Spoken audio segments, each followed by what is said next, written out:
got folks here, so. Guess not. Oh, 4. Call this meeting to order. Please rise to the Pledge of Allegiance. I pledge allegiance to the flag of the United States of America and to the republic for which it stands, one nation, under God, indivisible, with liberty and justice for all.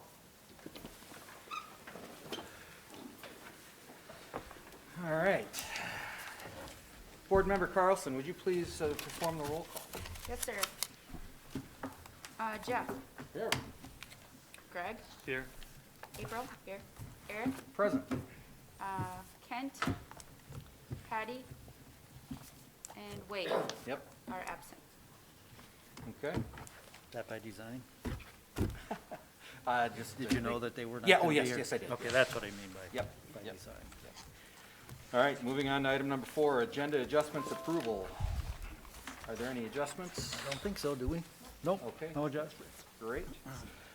Then moving on to item number 5, truth and taxation public hearing by our very own Nicole Fitzgerald. There she is. All right, so we have truth and taxation tonight. Minnesota truth and taxation law Oh, requires. hey, can you move a microphone down there? I don't think this one will reach. That one looks like it might be long enough to come over here. This one? Yeah. Otherwise, does she have a cue down here? Yeah. Jeff is sitting. We got it. There you go. All right. Perfect. Is that better? Thank you. Excellent. Okay. It doesn't knock over. Okay, so truth and taxation law requires that cities, counties, and schools follow certain steps to approve the levy, and we are here tonight as part of the public meeting process.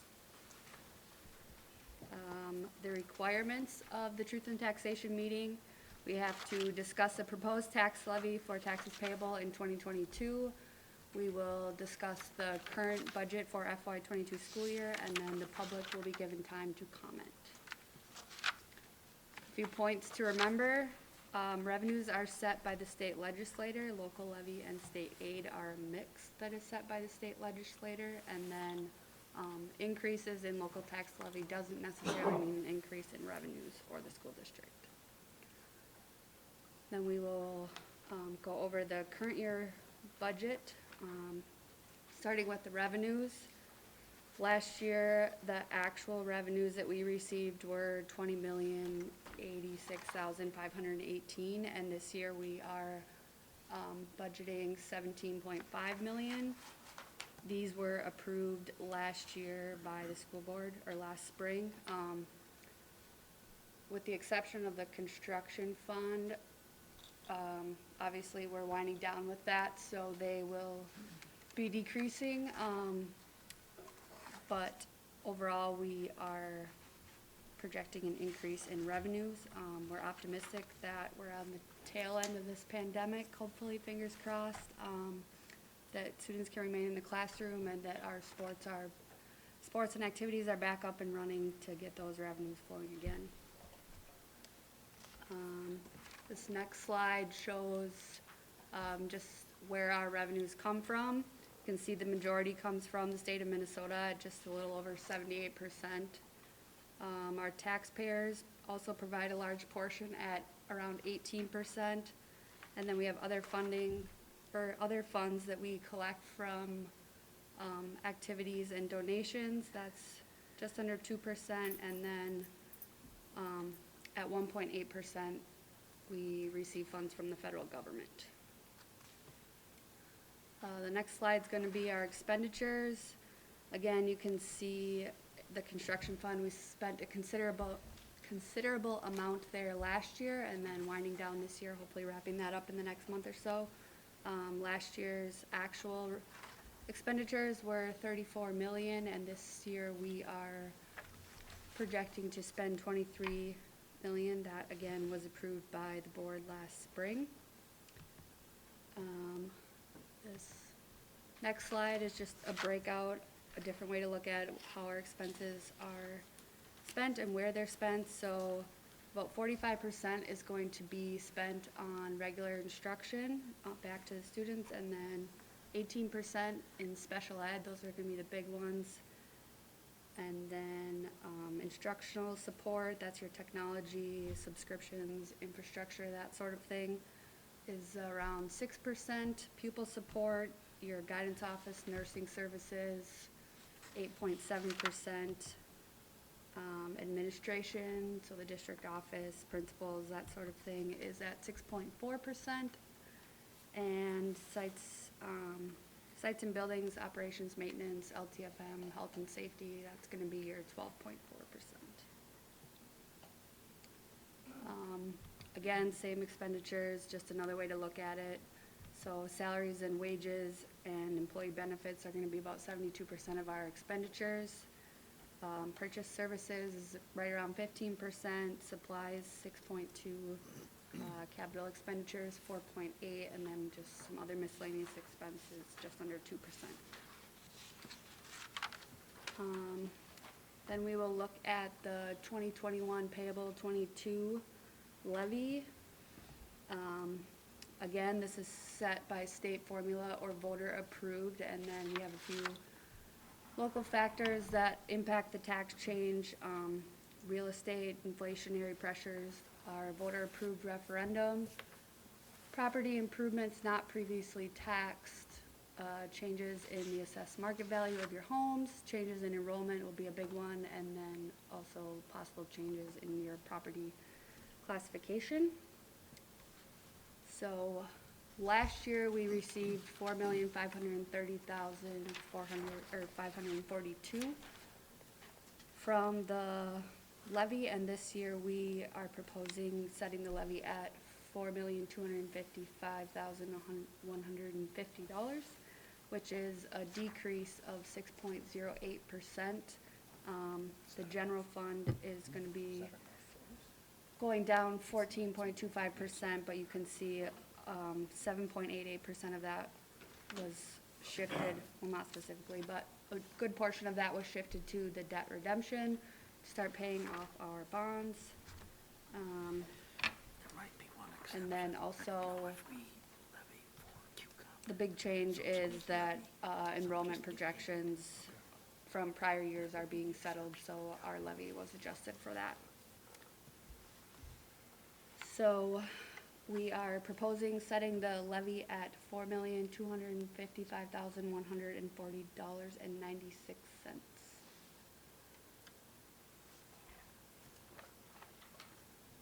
So then we would need a motion and a second to certify the levy. I'll make a motion to. Hold on. This is the truth in taxation. You don't take action during the truth in taxation hearing. There's an agenda item called final levy certification. That's where you will make that motion in that second. The truth in taxation is a hearing only, no action. So Nikki is correct, but it's just in a different portion of our meeting.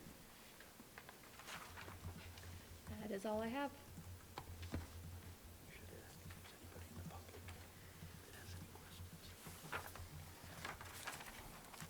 Does anyone in the public have any questions? Do we have any extras of these? Okay. Well, if anyone wants a PowerPoint slide, paper copy of that, it's pretty interesting. You can see where the money's spent, and you know, it sure looks like we're spending it all in the right place on our students. So I will leave this over here. And I would say, while he's doing that based on the different school districts that I've been in over the course of my career, this is like the breakdown revenue and expenditures that Nikki showed you, pretty common, those breakdowns. I think she mentioned as an example, expenditures are about 70% related to salaries. That's very, very common. Might be a little lower in some, might be a little higher in some, but it's right in the ballpark of what every district budget looks like. Thank you for putting that together, Nicole. Thank you. Well, the hits will keep on coming. Item number 6, audit presentation, Greg Larson of Hill, Larson, Wolf, and Benda. And you're out of Austin, Greg? Yeah, if I am. Can I just sit here or maybe the mic? Yeah, Sure. that'd be perfect. My voice is a little bit funky, so it might Oh, help to be by a mic for people to hear me. Do you need a PCR test, or? No, I don't think Okay. so. All right. I just have a We little got problem with my left vocal cord. Oh, They had a little thing 2 years ago, and so they got that fixed. We just haven't got the left vocal cord quite working again, so it sounds like I'm yodeling all the time maybe, but that's just the way it is. I handed out the audit report. There's 82 pages. Normally, I'm not allowed to spend that much time with the board. I have this executive summary I wanted to go through with you tonight. I appreciate you letting me come a week later than your normal meeting. I just had the page 1 of the report out because it shows your organization. Those of you on the board have gone through some changes this year. You've had the superintendent retired on June 30th, and then you hired a new person that made it until November 17th. Now you have your third person here, and then you'll be apparently appointing a new person tonight. So I appreciate the board. You're not only working with these masks and COVID, you had a few changes. When we came to work on the audit, we got to meet Nicole. Stephanie was not here. Your longtime payroll person wasn't here because she'd been in a terrible car accident, and she wasn't back to work. She was working from home. Good longtime employee. So you've had a lot of different things this year. Nicole just started in June. So some of the things in this report is because she is new here. She'll be able to reply to things a little bit better a year from now. I'll start on the executive summary. In the past, they've allowed me about 10, 15 minutes, and I'm sometimes a little bit windy, but I'll try and keep it to that. I know you have other things on your agenda. Close to me. That's right. Page 1 is a summary of what's in the audit report. Audit opinion is, we say the financial statements are fairly stated. That's what we call a clean audit report. That's what you want it to say. This year we had 6 findings. We'll review those a little bit later. Yellow Book, we didn't have any Yellow Book compliance findings.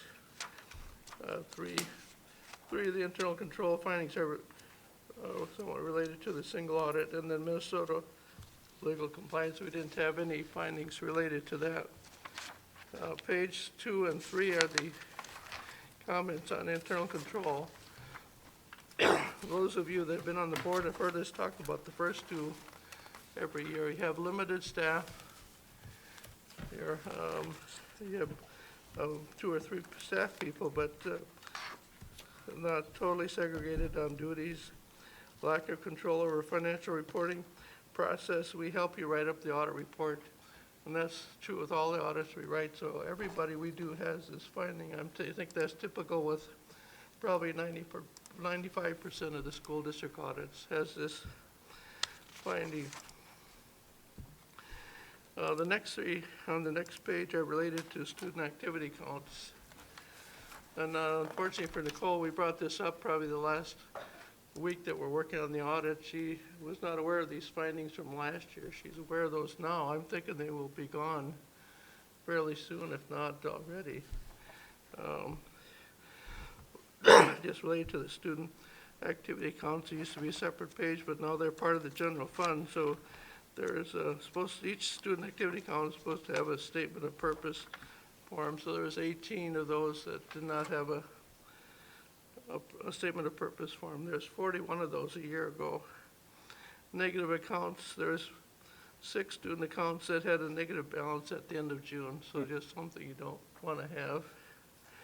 And then item E is talking about the student activity counts that had no activity. There are 17 of those that had no activity. Most likely, those are 17 of the 18 that don't have a statement of activity purpose form. I'm pretty sure Nicole's going to be getting rid of all 17 of those at some point fairly soon. The last one is the bank reconciliation. We put here that's not completed. We just didn't get a copy of it. I think Nicole's a little bit of a perfectionist. She didn't want to give us one until she had a clean one. I think she had one, she just didn't share it with us until that date. And so that's why that's here, because that's a pretty important thing. She just said some things that weren't quite reconciling. Yeah, too. The other thing that just happened, for 30 years, I was a part of the name of the firm, Hill, Larson and Wolf. And now, just recently, we just merged with another firm called Feldman and Company. So the audit report says Feldman Company, the letterhead says Feldman and Company. My partner, that's 6 years older than me, wanted to retire. And so basically, that's how we were able to have him retire. I get to work a few more years, as long as my voice will hold up. I'd like to work. I enjoy my work. But I'm glad you pointed that out. I was going to say that right away, but that was a change this year. We have offices in Bloomington, Carroll, Iowa. There's the South Dakota office and a couple up in Grand Rapids, Minnesota. We get a free, thermos with every audit Oh. now?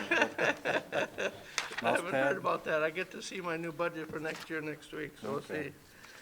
see. Pages 4 and 5, something called the communication with those charged with governance.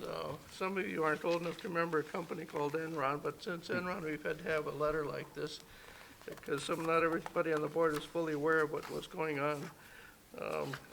Basically, we didn't have any difficulties doing the audit here.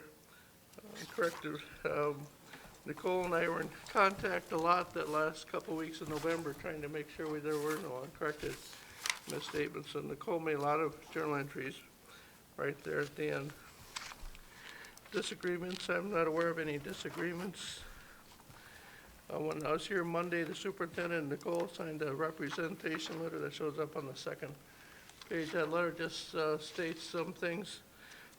Basically, the district provided us with all the information. They didn't hold back any information. We're not aware of any pending litigation. I'm not aware of any fraud. Important things like that. Management consultation with other independent accountants. You have no reason to do that because you have a clean opinion. You don't have to shop around to find one that will give you either a thermos or a clean opinion. You have the clean opinion, you don't have the thermos. All right. I'm sorry. Next time. Other audit findings or issues. Those of you on the board, you have had a few changes in business managers. Nicole is welcome to call with questions anytime you want to. In the past, when a business manager called, we just assumed they wanted the right answer. We're not trying to guess which way we want to answer it, so we'll still be their friend.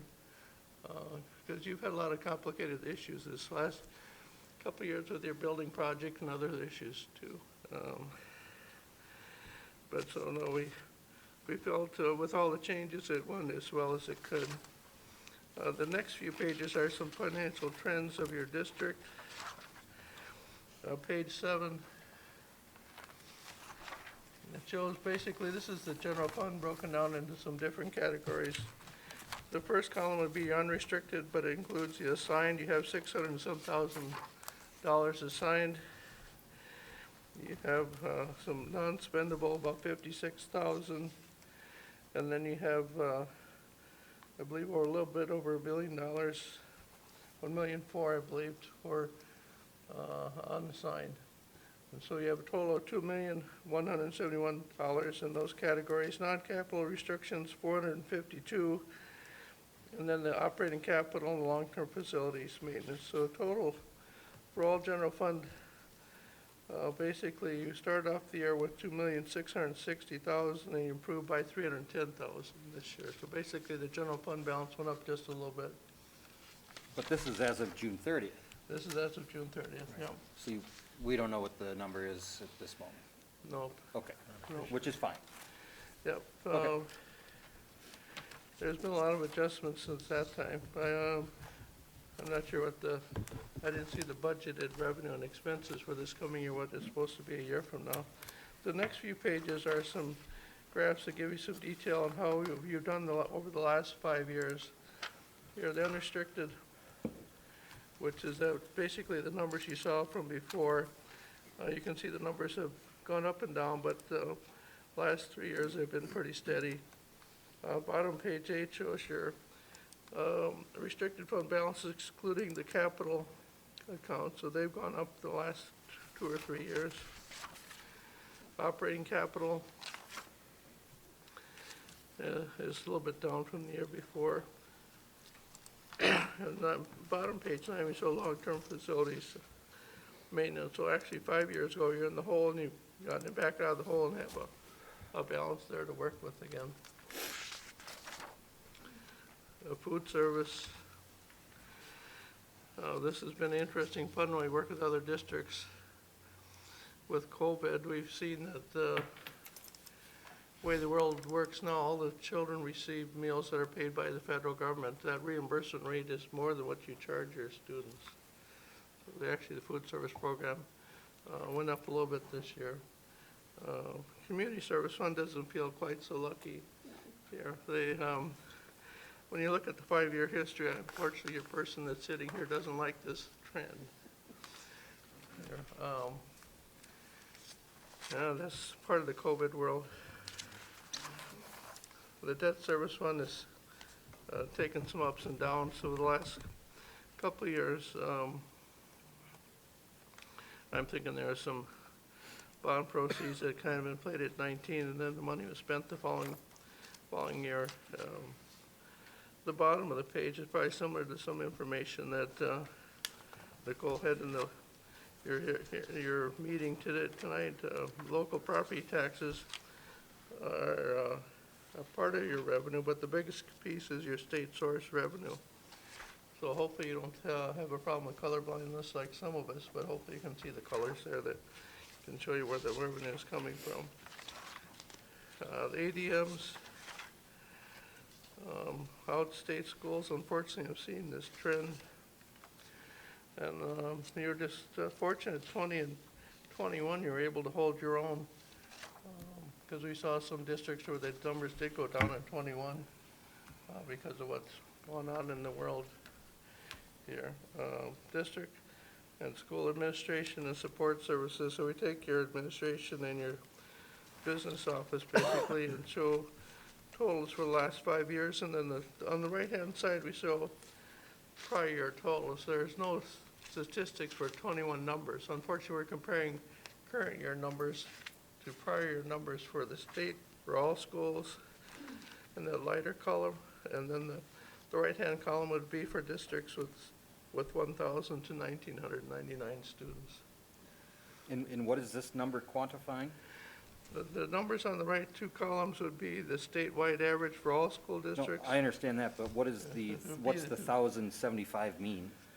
The 1,075 up on top, that's the number of that's the average daily membership, including pre-kindergarten. It's what we spent Oh, on in each student? administration Oh, per okay, student. got Per it. student. So all Okay. these graphs Yeah, in our the next per few student, yeah. are going to All right. base it on so many dollars per pupil. Per Got it, student, okay. yeah. It's just unfortunate that your number is 1,075, so I misunderstood what you're getting at with your question. That's okay. Because it's the same as your pupil numbers. But yeah, this is what we're trying to do, and the one thing I wish I could do is take and show you compared to 21 numbers, because I think some of the numbers are skewed this year because of what's going on with COVID. No problem. The other thing that happens with your district is you have 1,075 students on the right-hand column. I'm showing you compared with all districts that have 1,000 to 1,999 students. So you're just barely over that level. Page 13 shows the same kind of numbers for regular instruction. Visiting with the superintendent, he didn't feel bad about these numbers at all because you're right in line. You're slightly higher than districts of your size, but under the statewide average there. And so you see the numbers have kind of gone up and down. Career and technical on the bottom of the page, there is the same kind of thing. Your costs are above average. Is this per school year, per What? student? What's that? This is cost per student is what we're showing here. 2021. For 2021, the numbers on the right side are for the prior year. because basically the state doesn't get those numbers until all the audit reports come in. So sometime during this fiscal year, they'll have numbers for all the districts on the state website. So basically, if you look at your 20 numbers, that would be more comparable to what's on the last year's there. Special education, on page 14, when I've been here, your district numbers have always been a little bit higher than the statewide average. And I don't think that's a surprise for anybody that's been on the board for a while here. But the numbers did drop off just a little bit from the year before. Instructional support, I looked at this one when I met with Nicole and the superintendent on Monday. They asked, why is that down? So I looked at that a little bit and reviewed it briefly with Nicole today, and I looked at the analytical review, and there was, in 2020, you spent a lot of money for some technical people, I think, to help train teachers when you first had to go online learning, it looks like, and then you spent about $90,000 for tech devices in 20. So I'm thinking there were some additional costs in 20 that you didn't have quite as much in 21. You can see the big jump in 20, and it drops back down. Pupil support, I looked at this because when I was here on Monday, we had a smaller number, and so I had made an error on that number when I was here earlier. So this is more in line. Site buildings and equipment and capital expenditures, your district has been higher than average the last 2 years. And one thing I wish I could see is a 21 comparison to other schools for this year, because one of the things that's been a challenge for the school district's business manager and school boards is you have been throwing a whole lot of federal money, and you had to spend it really quickly. A lot of it was spent on special equipment type things. Here you spent a lot on cameras and security equipment, not all completed. Some of it was probably budgeted for your projects, but there's a lot of equipment spent this last year, and facilities both. This would be mostly things that are not in your facilities or your capital projects money. This is just general fund. Food service here, so you can see the costs were down. Here. Transportation, the costs were down a little bit too. This was one I looked at again, and we did make a correction on this page too. The costs were actually down from the year before.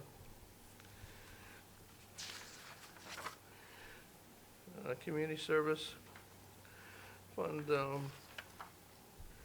costs were down this year. You have a bigger community service program than other schools of your size here, so you can see that the expenditures are more than what the other schools are. The debt service fund, the cost per pupil has gone up. You have had additional bonds and so additional payments there. So you basically, for schools of your size, you're right in line with where they were. It'll be interesting to see what the 21 numbers are for all schools next year. So those are the numbers. Again, it's a quick peek of what the district did and how you've done over the last 5 years. If you have any questions when you have the audit report, Nicole can forward those to me. I appreciate the effort she had this year coming in, trying to finish off somebody else's budgeted numbers.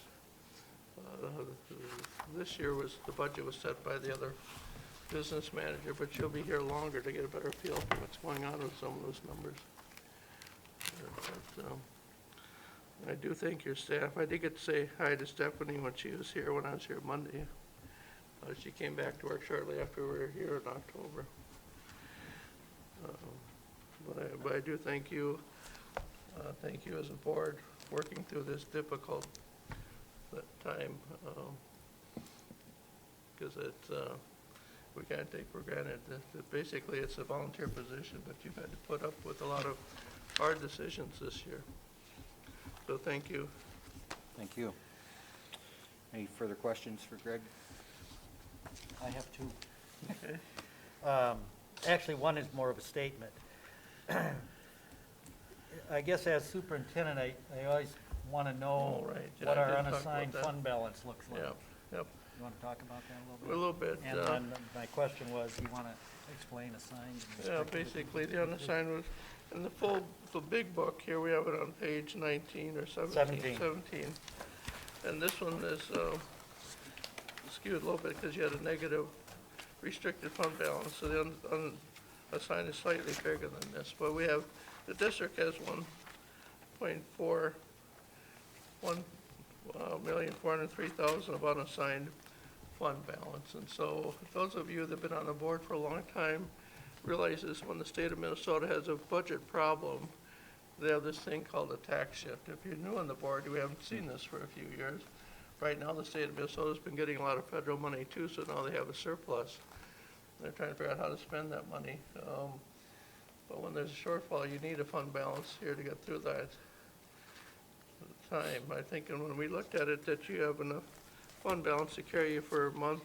I'm not sure if it's a month and a half, or we figured a little bit of between a month and a half fund balance. So basically, you have enough cash flow to carry you for a month. What the tax shift does is they take basically half of your tax revenue and say that's really next year's money. Basically, they borrow your cash flow from your levy revenue for a year. So hopefully that doesn't happen again, but I think your superintendent has been through those cycles, and that's why he feels your fund balance is not too big. He feels personally that it's on the low side. I've told your board, if you've been here before, I'm a conservative Norwegian accountant. And so I'd like to see the board not have to borrow money in tough times. But that's my personal thinking. You as a board have to decide what's right for you. But I agree with what your superintendent is saying personally. And just to add to that, that unassigned fund balance, I don't want to belabor the point or tell you things you already know, but that unassigned basically is exactly what it says. It's money that's, if you will, sitting in the bank, and there's no specific purpose for it. So it's unassigned, okay? It's kind of like our savings account, if you will. As opposed to assigned, you can see above that, 665,000. The superintendent and the business manager have the ability to move something from unassigned to assigned. It doesn't mean that we're spending the money. It's saying we think it's designed for a specific purpose. And there was money last year that whoever was here, probably Kevin Cardill, and whoever the business manager was, at that time made a decision to take some of the unassigned money and moved it to assigned. And as I understand it, that the assigned money was kind of designated in case it was needed for the building project. So we'll kind of see where that goes when all is said and done. But the unassigned is what I always, and I think most superintendents really look at.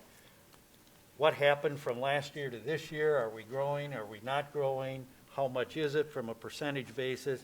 It went down slightly. That's not real significant, okay? I'm rounding off, you can see from 1.5 to 1.4. You know, if it was a huge drop, I would be concerned. I'd recommend to the board that we take a look at that, but we're okay for that. But I always look at it from a percentage perspective then, and we did the calculation, it came out to between 10 and 11%. Does that sound right, Nikki? 10.1. Pardon? 10.1. 10.1. Yeah. Okay? Your policy, the district's policy right now says 5 to 12%. And what Greg is alluding to, that I'm not necessarily comfortable with that, and if there's a standard, you would know better than me, I would say it's more in the range of 2, maybe to 3 months. Well, I know that's what you'd like to have. I think a lot of districts have targeted 12 to maybe 20%. I see the 12 as the bottom end quite often. Yeah. Because basically 12% I don't do too much in my head anymore because I've been in accounting too long. I have my little calculator, but that's like a month and a half Right. worth of cash flow. You think about 8% roughly every month. 8.5% Okay, would be it 1 is, month, yeah. yeah. So if you have 2 months, you're at like 16. As he said, many districts that he's seen, their minimum is 12%. That's their President target. Hogan's Yeah, that's their target. fund balance that's the high end. So we've got a 5 to 12%. I think personally that the board should consider redoing that policy and putting that percentage at a little higher rate. There isn't a magic figure, but personally, I like to see probably 16 as a minimum, 20 to 24%, maybe as a maximum. So it's just something to be aware of, and it's something to think about as we look at policies, or you can specifically look at that policy and change it. It doesn't necessarily change the dollar amounts here, but it helps guide you in the future. You don't Right. want to get too low. As Greg That's said, right. you don't want to be in a position where we're borrowing, and we're not. But it's just kind of a point to remember.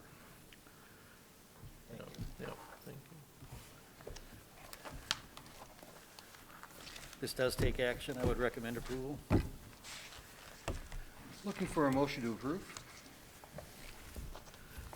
We approving the audit, right? Yeah. I make motion to approve the 2021 audit. I'll second. Any discussion? Again, Greg, thanks for all your work on this, and Yeah, Nicole. Thank you, thank you, And Nicole. Gary and Yeah. Thank you. company, Stephanie. Any further discussion? Any further discussion? Hearing none, all those in favor, please signify by saying aye. Aye. Aye. All those opposed, same sign. All right, motion carries. Thank you. Yeah, thank you. That was here before. I think that's somebody else's. Yep. Thank you. Okay, HSR. yeah. Let's hear from our favorite accountant, not accountants. Architects. More pictures at least. But, we just want to give a little bit of update. It's been a little bit since we adjusted the whole board here. Obviously, both building projects are wrapping up. High school and middle school here, primarily done, wrapping up a few loose ends, and just making sure that all the punch list items are being completed. I just walked through it, even tonight, and it's looking so beautiful. Hopefully, you guys are really enjoying using the space here. Just remember where we started with this is overall floor plan, just with the green areas being the addition and the brown areas being the renovation areas. We touched many more areas of the building because of the mechanical scope and a lot of things that you didn't see kind of behind the scenes as well. Electrical service, a lot of the infrastructure components here will really hopefully pay dividends long term. And really, this was primarily an infrastructure project with small additions associated with it. Elementary school plan, we were starting to adjust before the meeting, but we can't wait till that all goes down in between the common space. Really seeing that connection from one side of the building to the other. But you can see primarily building addition here, a little bit of remodel, very extensive remodel from those areas. If you saw any of that during this last summer here, the extent of the remodel of that area, we very much kind of opened up a can of worms there. So it was good to get it put back together. The existing gym being improved as well, and hopefully getting good use over there as well. So again, wrapping up loose ends. Hopefully over really over Christmas break here, they're able to occupy spaces. We're doing the final punch list in the office area and a few other spaces as well. They're coming up next week, so we're right where we want to be. It's been quite the phase project, and hopefully we can have office to Jeff as well. Second floor, very similar to the first floor. Overall area. A few pictures, just kind of showing the finished product here. Will be a chance to see it as well. Beautiful new entry, really signifying where the front door was. One of the primary challenges that you had before was just not knowing where the main door was. And having the main boiler stacks out there and the infrastructure really where we wanted the main entry. So moving the main entry to this area hopefully was a good success. Over there. You can see some of the cafeteria photos, really expanding the cafeteria and really taking advantage of that added space. We We only added about 15 feet of space there, but what we eliminated was the hallway and really made that more usable. So we were really aware of the square footage that we did add, but where we added it, we were very strategic on adding that. You can see hopefully the concessions and green area, really a great add to the project. It really makes that space more multifunctional as well. And then the existing cafeteria, really refurbishing that existing space. Really taking out the stage area there, having views from one side or the other. A lot of the goals that we talked about a couple of years ago now are being really achieved for use there. Science rooms has been done for a little bit now as part of the first phase, but those are heavily used as well. Complete retrofit in front of those spaces and really reconfigure the buildings in their entirety. The shop areas, so the second phase got turned over over the summer, and really being able to utilize that full space. Really, here we just need more square footage. So again, very strategic addition to be able to add square footage to that space.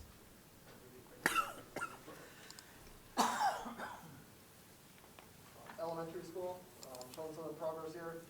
So this is some of the latest work that's happening on there. But what you see is just kind of continuation and finalizing some work. They're planning on being basically done at the end of the year with a little bit of wrap up in January here. So if you go all the way back where we started, back in March of 2020, just seeing the different phases of the project and how they really developed it. Again, if you haven't seen some of the finished photos, you can see some of the spaces in use. Hopefully once they're fully back in those spaces, they can really utilize them the way that they're really intended. So I think it always takes some time to really move into these spaces and really use them the way that we all intend to use them through all the temporary shifts. So yeah, clean this out would be his right. But you can see the new Commons cafeteria, really the showpiece of this facility, and trying to see it from one end to the other. One of the things that we're always most excited about is how we blended the existing building with the new additions, and how it just really felt like it's always meant to be. The old gym, really primary upgrades is the flooring in there, getting rid of the old flooring, and having a more multi-purpose space, adding some support spaces within there, also replacing mechanical systems there as well. Good retrofit of the existing. The new wood gym floor, they're wrapping up that, but this is showing some of the installation there, the flooring going in. And, entry lobby area, so you can see the new brick wall at the entry going in, some of the accent stone going in, and then some of the daylighting within the commons itself, and really just how that's open and meant for not only good supervision, but just being a good common space. So this is a couple of weeks old now, hopefully it's a little more cleaned up, but you can see some of those interior stone elements, very similar elements that we put in high school are being incorporated here in elementary, being tied on the inside as well. And then there's the temple, I can't wait till it's for them. Otherwise, we just want to give a little bit of update. What we would recommend is you guys have gone through quite the process, quite the phased construction. If we are able to kind of have maybe an open house or a tour or something like that, just to have the community be able to see some of these spaces, I think would be really beneficial. And just kind of go through that. I know COVID environment, it's always a little bit of a challenge, but hopefully we can have something sooner rather than later there as well. The only other thing is we are planning on providing a plaque to the building itself. Actually, both buildings. I wanted to pass around and make sure that everybody's name correct on there. So it's actually one for the elementary and one for the middle school, high school. And then that we have the right people kind of listed on here as well. And if there's anybody that we want to add, we don't need a response tonight, but once that's cast in metal, we want to make sure that it's done correctly. Oh, it's the old board and the new board.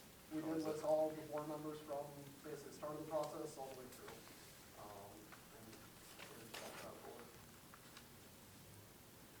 What would be an open house target date for the elementary school then?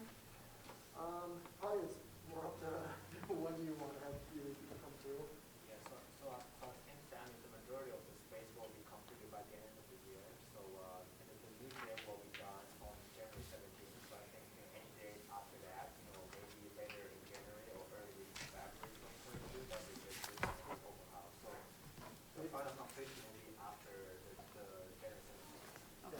could be, maybe when it starts to warm up, maybe March timeframe, sometimes when days get a little longer. What would incorporate maybe a accessory tour, that's for the board, when we are kind of, getting close to the final completion of the project before we.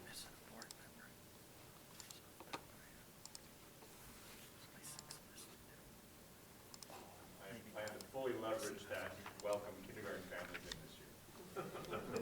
VIP, right around that time, February, March for the round one.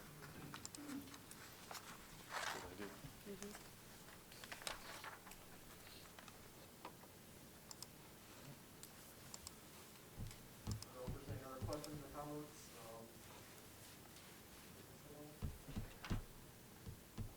Thank you. Thanks. Thanks, Tim. Thanks, Lee.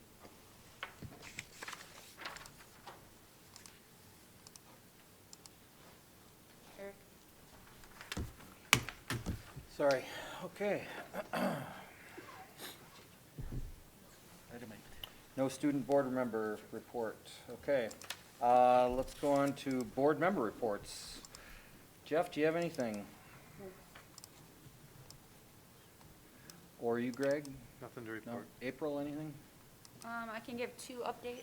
All right, Update number 1, we did have a COVID committee meeting earlier this evening, and Mr. Kufal will handle the update from that in agenda item I, but we did meet.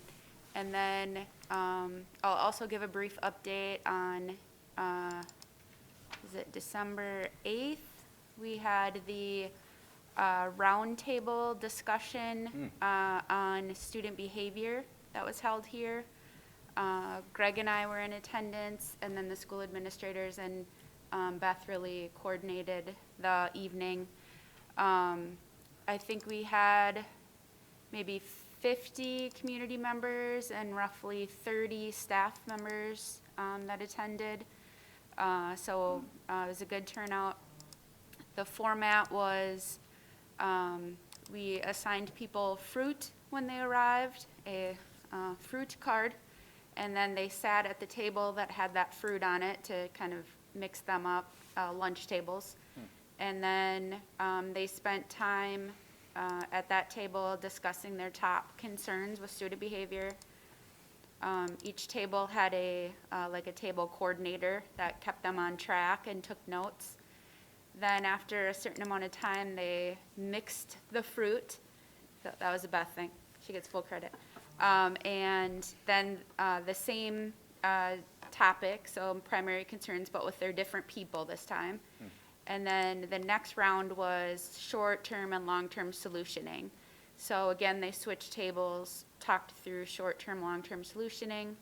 Then at the end, each table person then summarized the kind of top items, and we put those on paper then for everyone to see, to look for common themes. And so what will happen next is Beth will work to compile all of the data that was collected at that. And at the January board meeting, I'll then give a more formal presentation of what was found, what are the short and long-term recommendations, and then if we recommend, continuing something like that going forward. So that will come as an agenda item in January. very good. I do not have a report. So we'll move on to action item 10, or item 10, community input. We only have one tonight. Renee Crawford. All right, come on down. So this is going on with the roundtable. I attended that, and I think it was great. Okay. One thing that was promised to us was an update, and as of right now, we haven't received an update from that. Just even an email that says, hey, we're working on it, we're going to have an answer to you in January would be appreciated. I also want to say that I'm kind of disappointed that during these meetings, an update from the school is not required.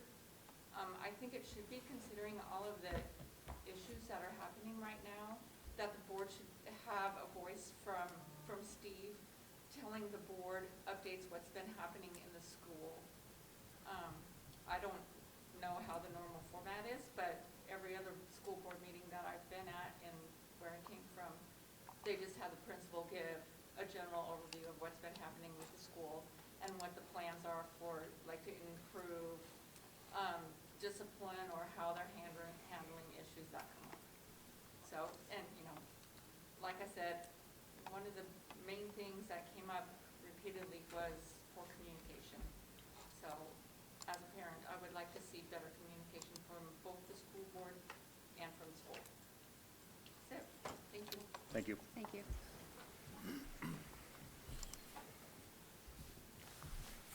Okay, moving on to item 11, consent agenda. Entertain a motion to approve that. I'll make a motion to approve the consent agenda. All right, we've got a motion. Do we have a second? Second. All right, any discussion? Any questions, discussion? Hearing none, all those in favor, please signify by saying aye. Aye. Opposed, same sign. All right, consent agenda is approved. Items for action and/or review. Item 12A, final levy certification of payable 2022 property taxes, commentary by Nicole.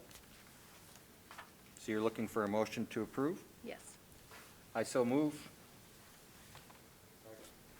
We have a first and a second. Any further discussion on the levy?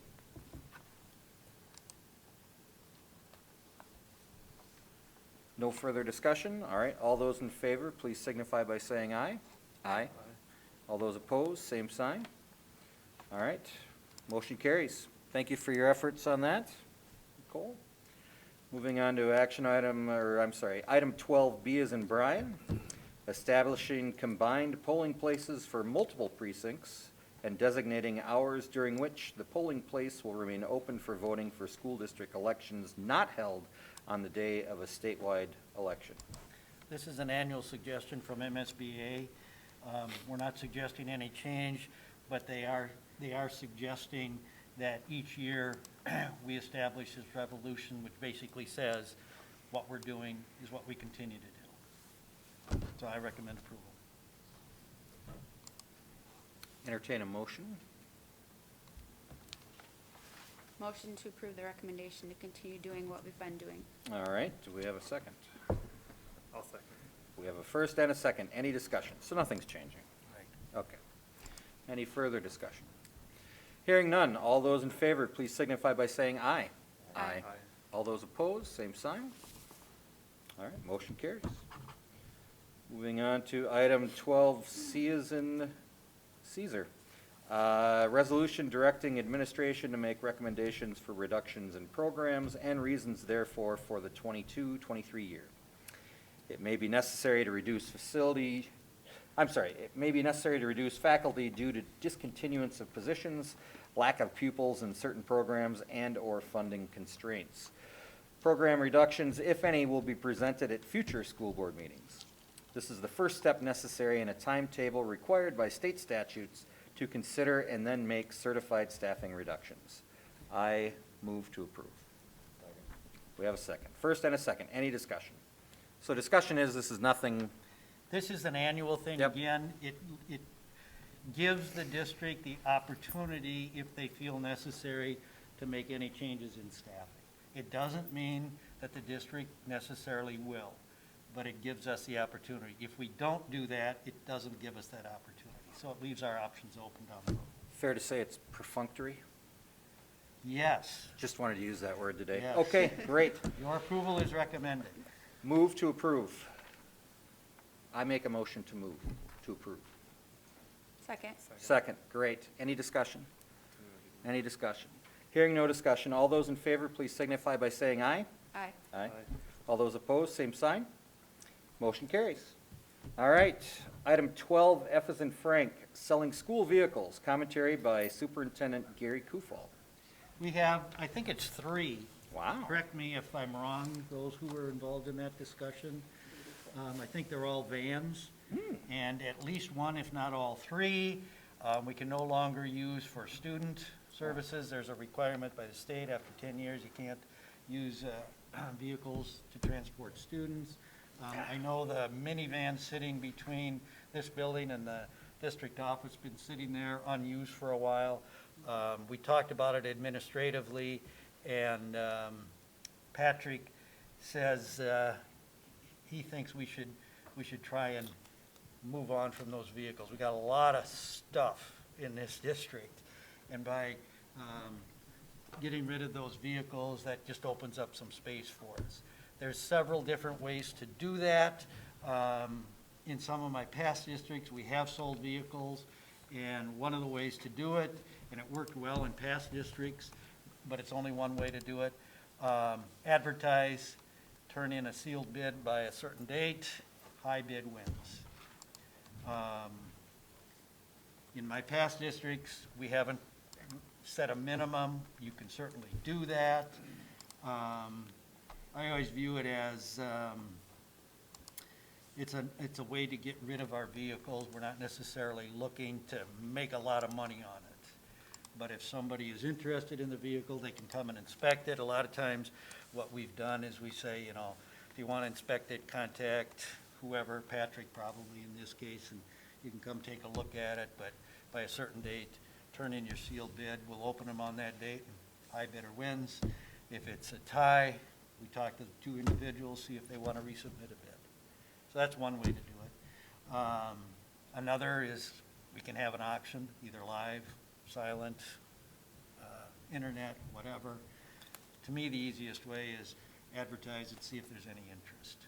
So however you do it is up to you as a board, but I would recommend that we sell those vehicles. I want to talk a little bit after the vehicles discussion about other things in the district as well, but this is specifically regarding selling those three vehicles. Does anybody know offhand what those vehicles are? So the board is aware. One was a 1995 Econoline with no Yeah. seats in it, a cargo van. Yeah, it's a cargo van. But I took kids to Owatonna and back in one piece in 2005. Hopefully when Quality there were vehicle. seats in there? It had seats in it. That's good. Just bungee cords. The minivan is, I don't know what year. Yep. And I don't know what the mileage is. I apologize for not having that information for you. International truck too. Oh, yeah, there's a 67 or a 69 International truck that was donated. 1998 Dodge Caravan with wheelchair accessible. So we may have 4 vehicles if we include that International truck. Well, we need to get rid of them. So I assume we don't let people test drive them because of liability, though? We can go either way. Yeah. You know, if they were a hair newer, car dealers are so pressed right now to find inventory that it'd be great to just deal with car dealerships. They're check writers, give us a bid for all 4 vehicles and they can dispose of them. But I'm sure there's no one interested in an international truck and a cargo, I don't know. That sealed bid would, you'll get car dealerships doing that too, though. They'll come in and, Yeah, I like that idea. yeah. Well, then there's less tinkering Yeah. with it. And there's no use for, like, the shop kids to, Apparently, that International truck was donated for that purpose. okay, so they can but it's- rebuild an it's engine or? never been carried out, I guess, Steve. Okay. Is that a fair statement? Yep. And they have no interest in pursuing that any further. Hmm. So that was the intent, that, as I Okay. understand it, but didn't come to fruition. Okay. And we have other vehicles, newer vehicles that we can use, or would we sell these and need to buy something? Well, I'm going to turn to somebody who's been in the district longer than me. What do we have for vehicles? I assume it's not that we need to purchase new ones right now, but I can't state that. That's a good question. We did recently buy a 2020 Dodge van, Caravan. Okay. I do know that. Or maybe it's a Chrysler. And I know Okay. there's a newer truck that we got. For building and grounds. I think one of the needs that we do have is, as we go into the spring season, we do transport more groups of students, particularly with like activities. Yeah, the golf kids get, Yeah. mhm. And so right now, that's a void. And we don't have that opportunity, so. And I think Patrick, about a month ago, had gone out to look at pricing for vehicles to replace that. And- But what you're saying is we can't use the existing ones because of, Too old. Right. okay. There's an absolute requirement Yeah. at state level. Doesn't matter if it's got just 2,000 miles on it. Right. So Gary, what do you want us, what are you looking for? I would like action to sell the vehicles. Okay, And if you want to just leave it up to us administratively to determine the best way to do it, that's probably what we'll do, is what I discussed Okay. in terms of advertising, sealed bids. Unless you want to take formal action on how to do it, but that's more of an administrative procedural thing. If you give the authority to sell the vehicles, we'll move forward. So I'll make a motion to, do we, all 4 vehicles then? I think it's 4 then with that international. I'll make a motion to sell those 4 vehicles. all right, we have a first, we have a second. Second, any discussion? My only recommendation would be to not allow people to test drive because of the liability. They can That's sit in it your and start opinion it, as a but not. board. We can tell them that. Yeah, go with that. Okay, yeah, I'm fine with it. All right, all those in favor, please signify by saying aye. Aye. Aye. All those opposed, same sign. Hearing none, motion carries. Item 12, G as in Godfrey, interim superintendent contract, commentary by Eric Morgan.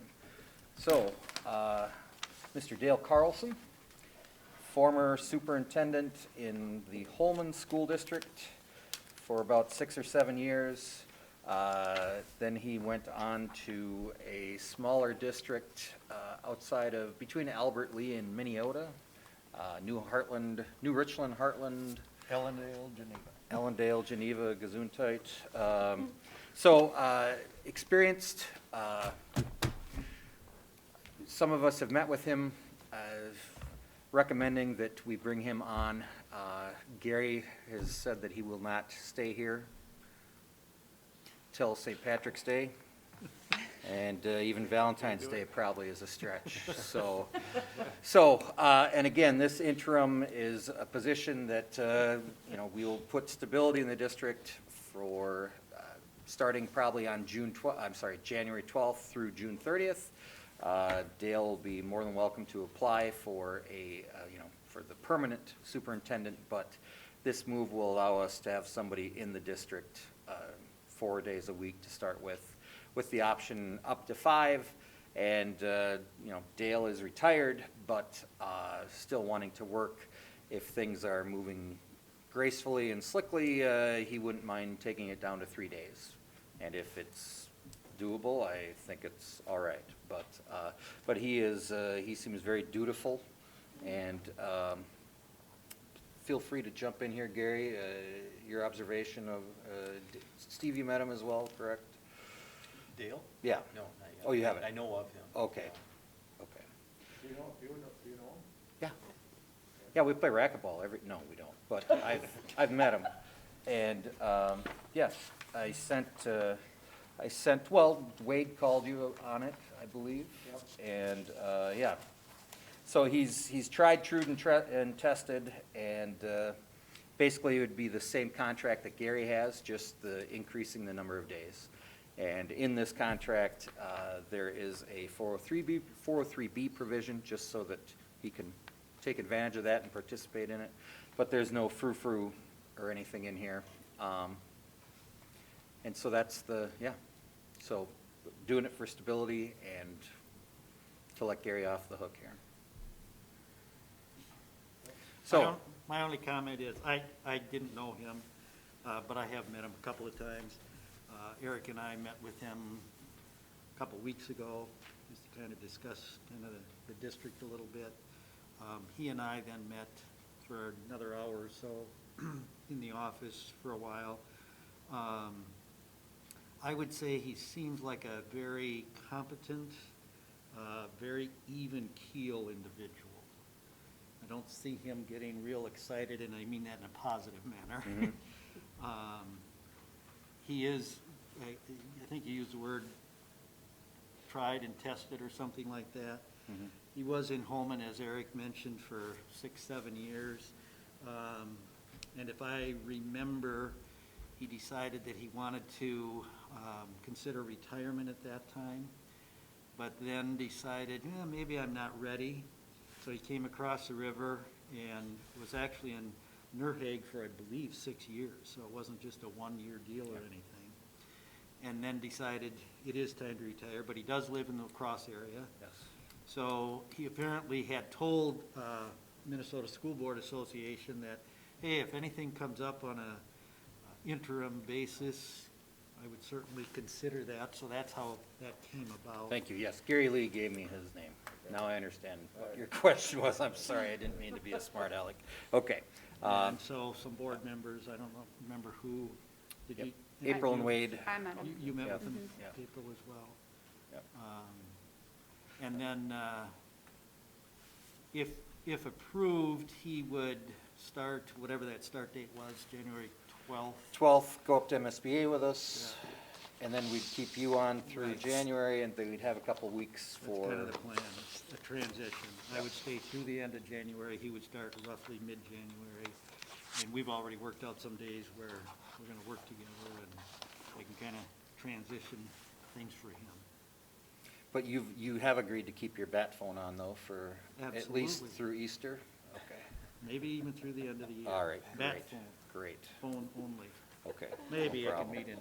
Maybe we'll get you an old school pager, then There you that'd be go. even more disconnected, but. And you're 100% positive you don't want it? Well, Because you how are was my, it you said you it? are my first choice if you would do Well, I it. appreciate that, thank you. In case anybody is not aware, because I've repeated this story several times, so I apologize if you've heard it, but I retired from full-time superintendency in 2016 because I decided I was ready to not work full-time.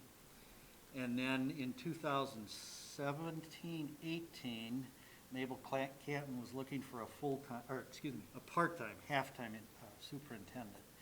So I agreed to do that for 1 year, and now I'm on year 5 of doing that. And by coming in here, which by the way, I've really greatly enjoyed being here, and I really mean that. And we've enjoyed having you, Well, Gary. thank you. But by coming here, now it's put me back to almost full-time. And if you were full-time in one district, it's a little bit easier than if you're working full-time in 2 districts. Sure. And what I found here in the 2 days a week, which is what we agreed to, because I work basically 3 days a week in Mabel Canton, is that every day that I work here, I feel like I'm getting a little further behind because I think there's enough work here that warrants more than 2 days a week. So I don't think it's fair to the district if I stay on 2 days a week. I would feel like I'm shortchanging you. So I think you need an individual here that's here more than 2 days a week, whether it's full-time or 4 days a week or whatever it is. Plus, as I mentioned, on a personal basis, I really didn't want to work full-time.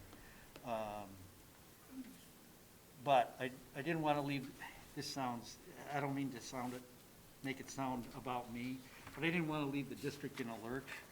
So I quickly agreed to come on board on an emergency basis.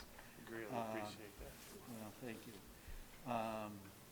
And I had some background and knowledge, and, I've been around for many years in administration in southeast Minnesota, so I felt I could come in and kind of keep the boat afloat, if you will, not that it was sinking, but I do think it's time for somebody to come in here that has a little more flexibility and can spend some more time in the district to deal with some items. So, long answer to a short question. I appreciate hearing that, but I would respectfully pass the gavel or or the baton or whatever it is to the next person, knowing that he has my bat phone. All right. And to dovetail on that, in January, we will start up the process looking for our next permanent superintendent. Word on the street is Plainview is looking to hire a superintendent, and St. Charles? Dover Iota. Or Dover Iota. And so they're in our conference, they're about the same size as us, so the sooner we get out there, the better. MSBA, this search will not cost us anything, so that's good. And we should be able to move fairly quickly, but we, just be prepared for some extra meetings starting soon. And I just want to echo, I believe that the same candidates that would be interested in La Crescent Polka would also be interested probably in Dover Iota and probably Plainview, Elgin, Millville. So there's going to be a common pool here. Yep. And the sooner we get on board, we can get ahead of the others. And I don't know what their timelines are, but I'm almost positive they will be starting the search in January. So we need to get on that. Which probably for the public kind of makes them wonder, what do you mean? You had a soup here and then you brought this guy in for a little while and then you got another guy and you just barely bring that guy on and now you're advertising for another one. I'm sure for the public it's probably kind of confusing, but it is what it is at this point. We just got to move forward. Yep. So, looking for a motion to approve Dale Carlson as our interim superintendent to this contract going until June 30th. I make a motion to approve, and just for the record, I'm not related to him. Probably somewhere back in Norway we're related, but I'm Okay. not related to him, although we have the same last name. So. Good to know. Yep. Yes. A All right. motion to approve. All right, we've got a motion. Can we have a second? I'll second. Greg seconds. Any discussion? Any further discussion? Not hearing any further discussion, we'll go to a vote. All those in favor signify by saying aye. Aye. All those opposed, same sign. All right, motion carries.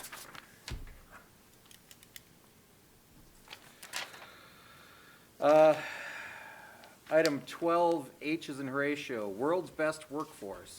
Commentary by Principal Jeffrey Kopp.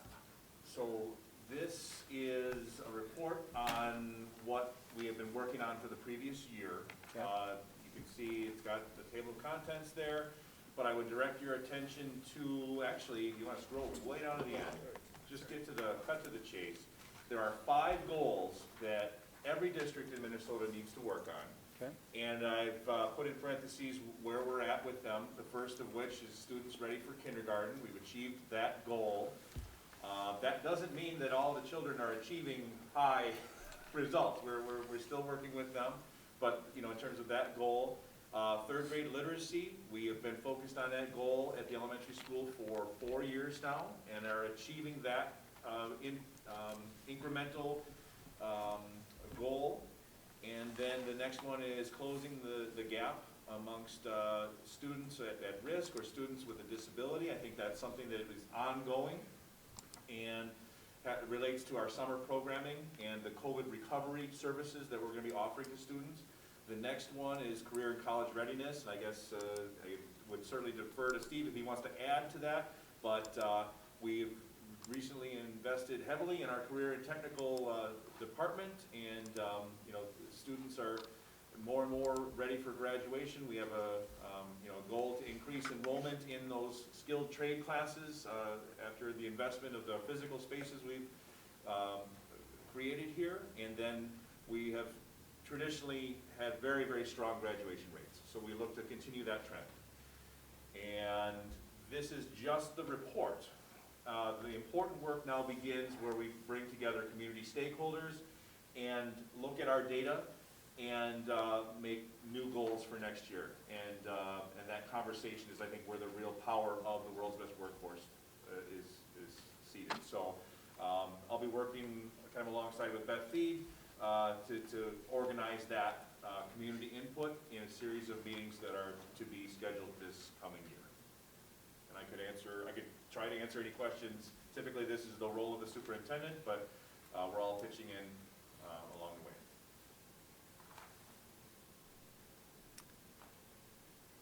questions for Jeff? Did, was there a world's best workforce? Did that happen last year during COVID? The most recent meeting happened about a year ago, Okay. on December 10th, when Kevin used to do the State of the Schools Yep. address. Yep. So that satisfies that requirement of a public meeting, Got if it. you will. Okay. So yeah, the important thing is we're going to be having public meetings moving forward. Okay. And there is no action that's required here. This is simply a report to the board, so you know. Jeff has already submitted what he needs to the state. Okay. But then, as he said, now the real work to establish 21, 22 goals. Still, all 5 areas are going to have to be addressed, but the committee will update those goals and then bring them to you as a board. Okay. All right. Thank you, Jeff.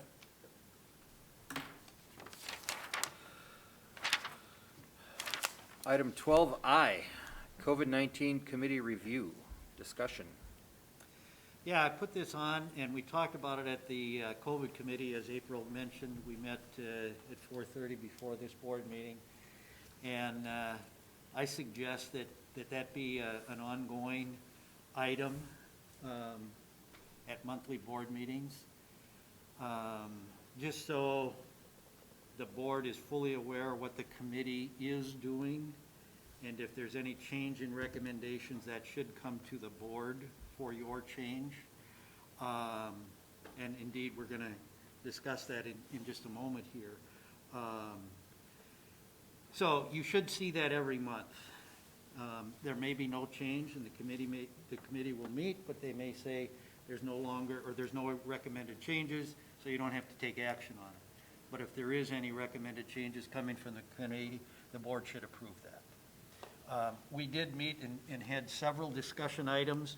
The primary one is masking, and most of the meeting, I would say, for those of you who were here, focused on the masking. But cutting to the chase, what the committee is recommending, that we recommend masking outside of the school day for the secondary building. Are you sure? Am I sure? I'm not sure of anything. What do you say? I thought that was the opposite. That we are recommending masking? Oh, sorry, yes, you're right, I'm sorry. In other words, Not we're saying requiring. we're no longer requiring as a committee. Got it. Our recommendation is that we no longer require masking outside of the student day in the secondary building. So from 8 until 3, do I have those dates or times right? 7:55. Thank you. 7:55 to 3, we are still recommending that we require masking in this building. So that would be no change right now, okay? In the pre-K 4, we are still continuing the same masking requirement. No change. Okay? So the change that we're recommending right now is that once the student day is over, masking is recommended but not required. And we can talk about all the various reasons on why we discuss that, and if you want to hear that, we'd be more than happy to share it with you. We feel overall it's a good enough recommendation that we want to do that. Will some people not like that? Probably. Will, just like when you required masking, K-12 all the time, some people didn't like that. But we're recommending that if you approve it tonight, we would start it as soon as tomorrow, no longer requiring the mask once the student day is over, or from 7:55 to 3 o'clock masking, after that, no masking. Can I ask you the rationale for that? Sure, and there was several reasons, so feel free to jump in, committee members. One of them is to require, if you're wondering why do you require during the day and not the rest of the time? Kid's here, and 20 minutes later, he's down the hall, and he doesn't have to do it, doesn't seem to make much sense, does it? Correct. Somebody want to respond, or you want me to? Go ahead. They're required to be here from 7:55 to 3. They're not required to be here after that. So legally, they are here, so we want to keep that masking in place right now. But after that, it's a voluntary thing, whether it be the public or whether it be students. If they elect to be in an activity, that's their choice. Another reason is, I really don't think it's fair, and I'm going to point to Josh, as the supervisor at basketball events or volleyball, to have him be the mask police.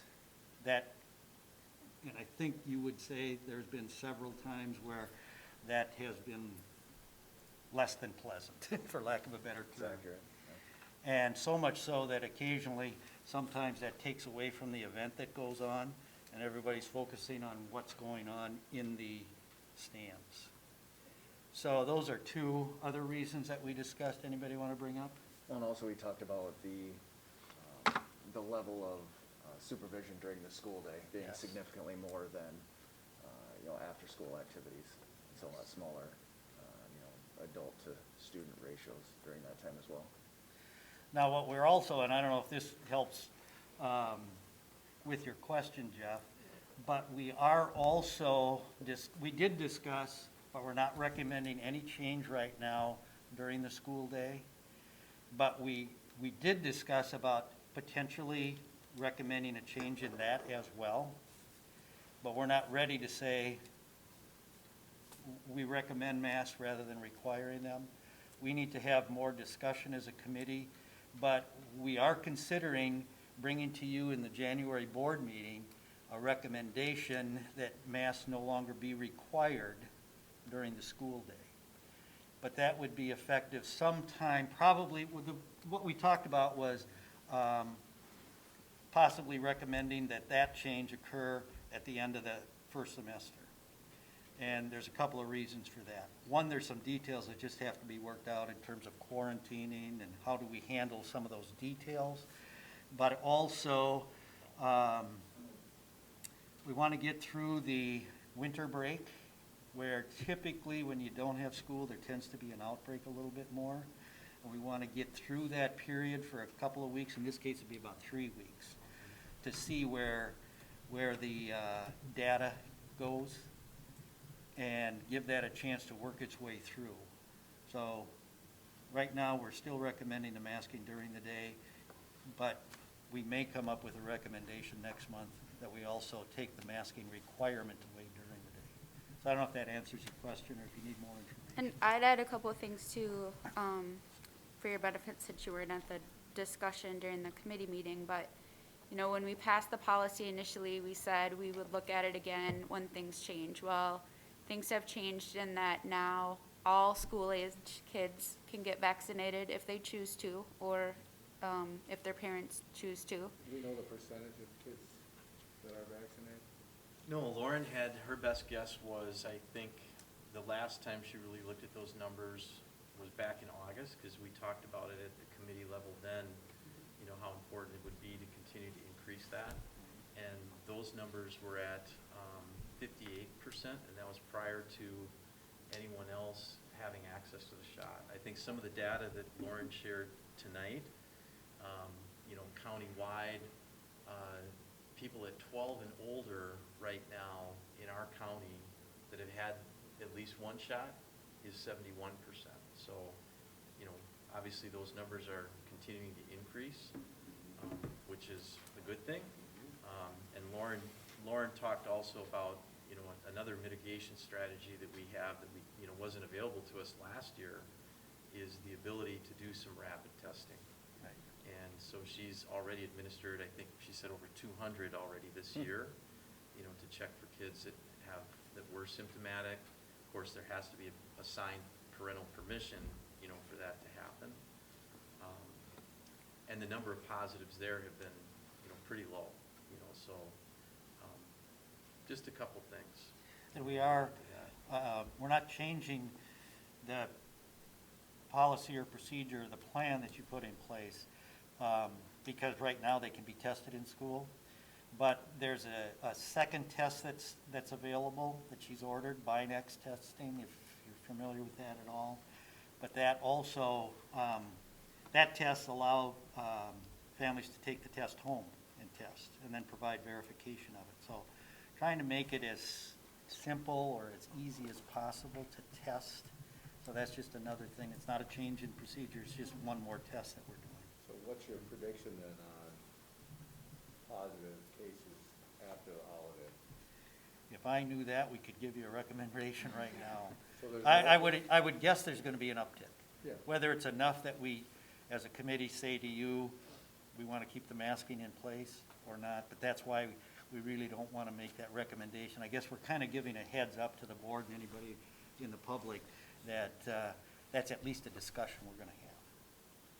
And we did have that discussion, so I appreciate you bringing up the question about what's the difference between during school and after school, because somebody came up with, 3 o'clock, they are masking yet, and at 3:01 they don't have to? I mean, we had that absolute discussion there. But we felt, for a couple of the reasons that we said, we do see a difference. The other thing is, I mean, Lauren doesn't do contact tracing after school, right? So, I mean, I go to basketball games all the time, and these kids are in a group, they're this close to each other, their masks are under their chin, or they're not masked. We have adults that don't mask. And so something, we either needed to put more resources toward fully enforcing the policy, because Josh cannot, people argue every single time he asks them to put a mask on, they argue and make a scene. So either the policy needed to change, or we needed to have adequate resources to fully enforce and be prepared to fully enforce the policy. So I was comfortable with the change, given the fact that, again, legally they're required to be in school during the school hours. After the school hours, it's their choice to be here. They have the ability to be vaccinated now, or watch games online if they're not comfortable with that change. The games are broadcast online.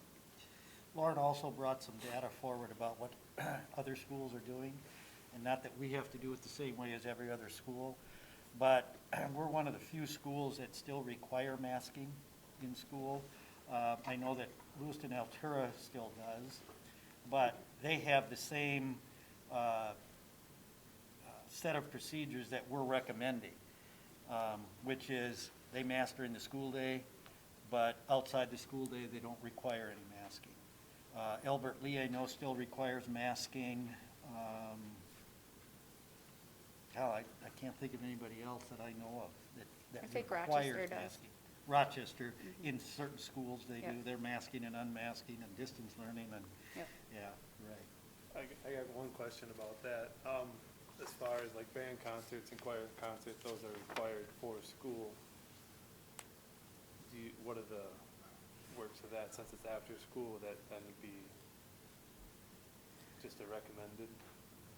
Well, we didn't discuss specifically bands, so I don't know if anybody on the committee has an opinion about that. I can give you my opinion. So they just We don't had, have to worry about it again till spring concert? yeah, they just We had got some time. they just had the band concert, or the band Yes, thing. and I the came, next one I won't came be to till one and we did spring. mask, but Okay, Yeah. and then what Yeah. about choir, do you know when that was? That's done as well. That's done That as was done as Yeah. well, so, recently. okay, we can discuss that good later, I point, guess. yeah. That was just a thought. Thank you. Good question. So in summary, the committee is recommending that during the school day, we continue masking. Outside the school day, masking, did I say that right? Yep. We require masking. Outside the school day, we recommend masking, but it not be required. And then at the January board meeting, just kind of a heads up, we are going to discuss as a COVID committee any change that we might recommend about during the school day. Did you talk to any medical people about this change? Well, Kent is on the committee, Okay. What did he and say? do you think it's fair? He sent it. Is it fair, do you think, share with what Kent sent to the committee? He sent an email to all of us, I thought. Right. Oh, Did you read his email Yeah. with the rationale? I was just wondering if you talked to anybody else. Oh, no, I didn't. Other than our school nurse, who's our COVID coordinator. Yeah, Lauren was supportive of the recommended change as well. and if it seems a little unusual in the fact that We know nationally the rates are going up, statewide the rates are going up, the county rates certainly aren't going down. I don't know how much they're going up, and actually our cases right now in schools are up a little bit too. But we talked very, very briefly also about the mental aspect of wearing masks. And I'll only use an example, and it's really not a mental thing, but Josh pointed out that because he supervises so many events, he can wear his mask up to 14 and a half hours a day. I don't know that I could handle wearing a mask 14 and a half hour days. You just simply need a break. And I don't want to necessarily correlate student behavior with masks, but I tend to think there is something to all of that, the mental health aspect. And somebody even had, I think, received an email from some students or something about, can we do something different? Maybe have a distance learning day so we have a break from the mass. So students, I think, are looking for that. I think they would appreciate recommending rather than requiring masks, certainly outside of the student day and potentially during the student day. So hopefully I've talked enough and continue to ask questions. I'll try and answer them. Well, I think ultimately it's up to us to vote on it, and I would not be prepared to do the classroom stuff yet, for all the reasons that we just talked about.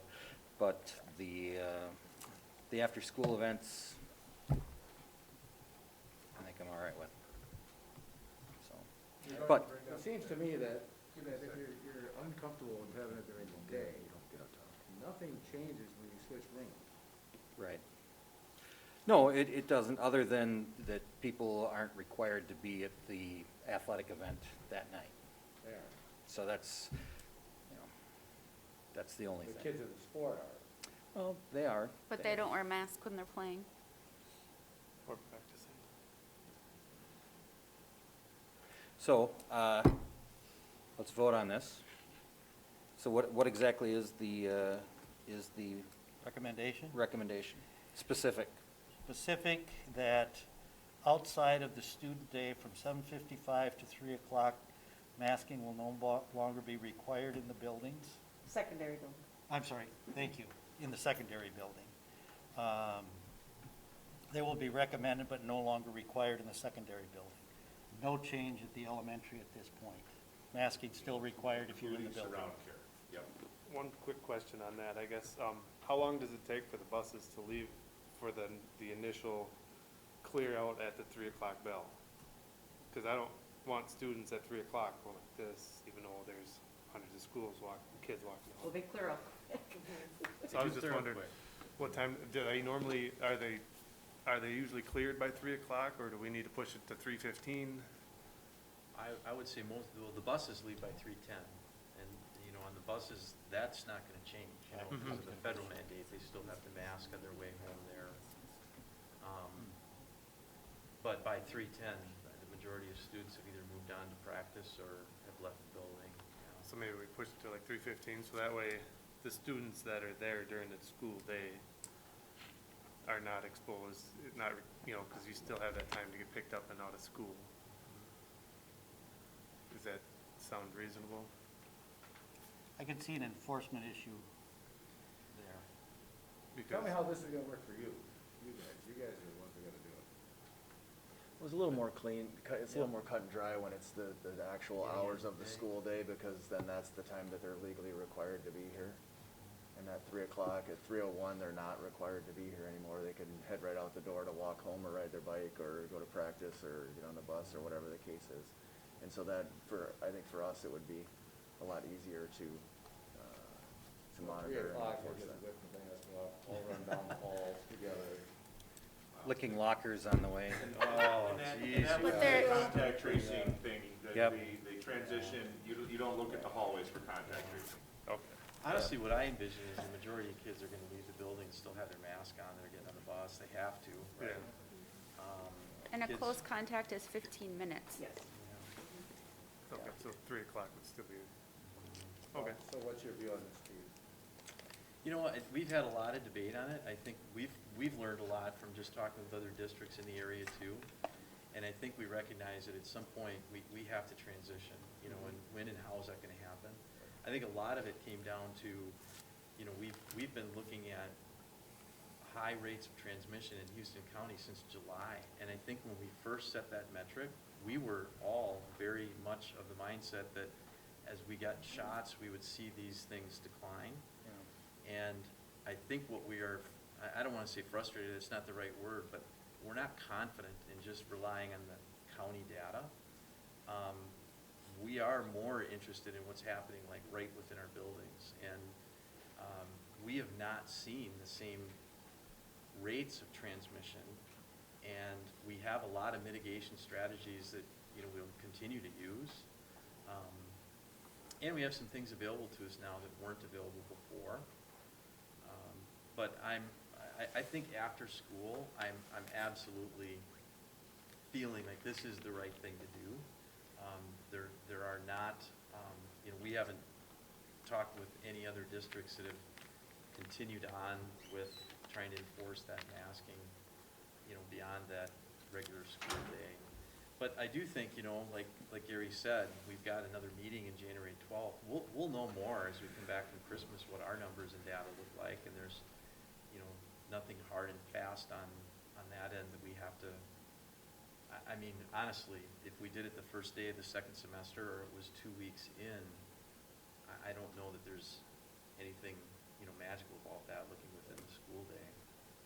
You come back, are you just talking about 10-day difference then, right? You Right. come back on the 2nd, we meet on the 12th. Yep, we're in on the 3rd, and so, you know, we would have at least 2 weeks of data there to see, you know, what's been reported, and Lauren would have some more information to work with.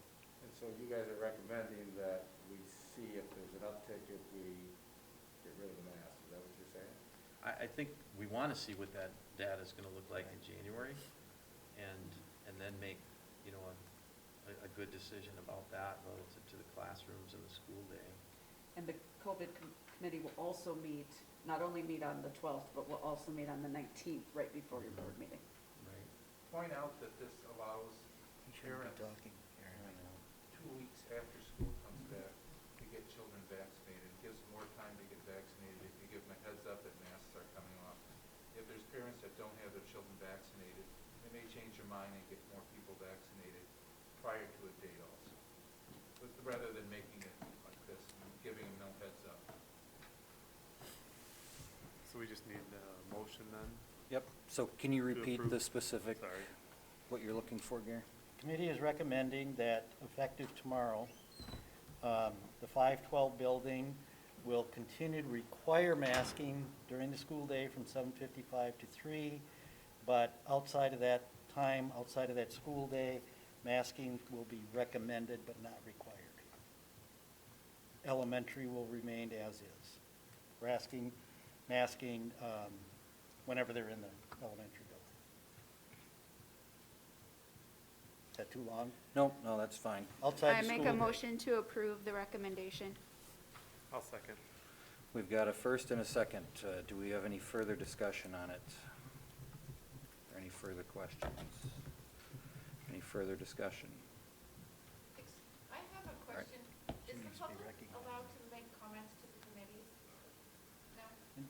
Technically, you're observers, and I know, John, you were a member of the committee, but in a regular school board meeting, the public needs to be recognized by, But I understand that, but is there a way for me to, an official way for me to make a comment to the committees? you mean tonight, No, not tonight. through the committee? You can Anytime. contact any of the committee members. Oh, okay. Thank you. So we've got a first and a second. We don't have any further discussion, so all those in favor of the motion, please signify by saying aye. Aye. Aye. All those opposed, same sign. Opposed? All right, so we've got a 3-1, but the motion carries. Okay. 12, item 12J, change in position, split assistant principal and activities director positions, discussion and/or action. Gary, do you want Yep. to speak to this? Yep. Okay.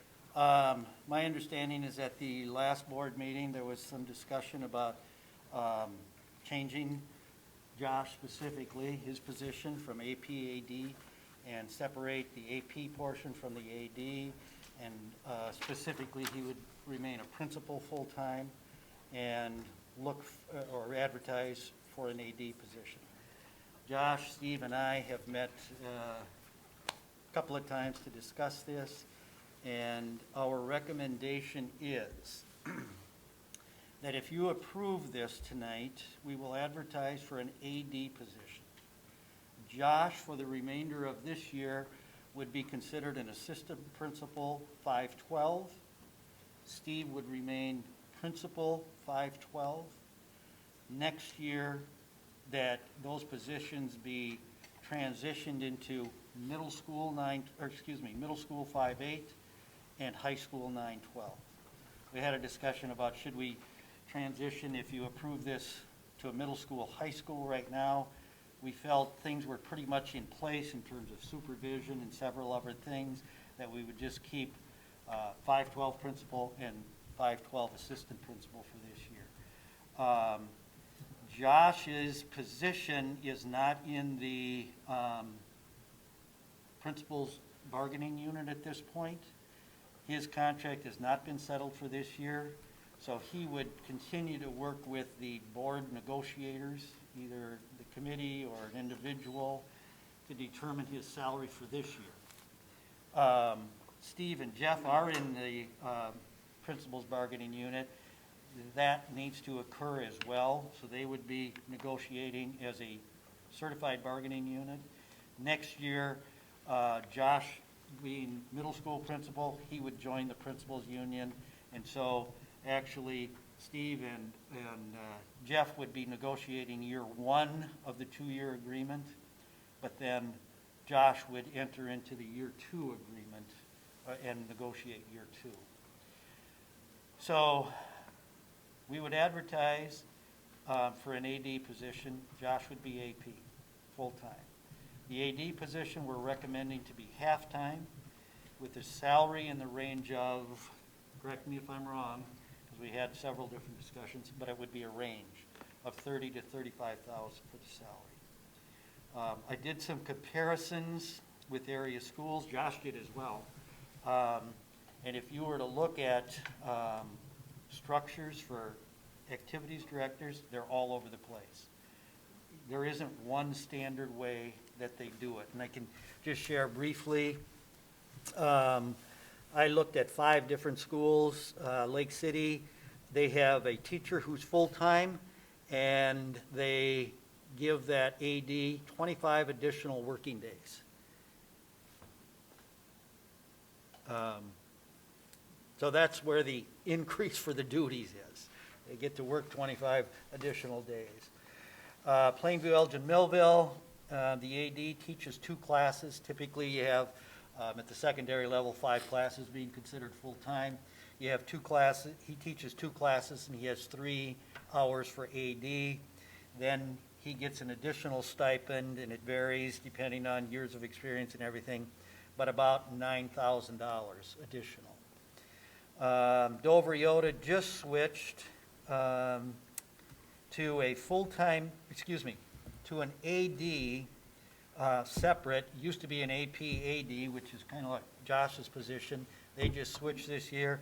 Their AD is now a full-time teacher, plus they give that person an additional $25,000.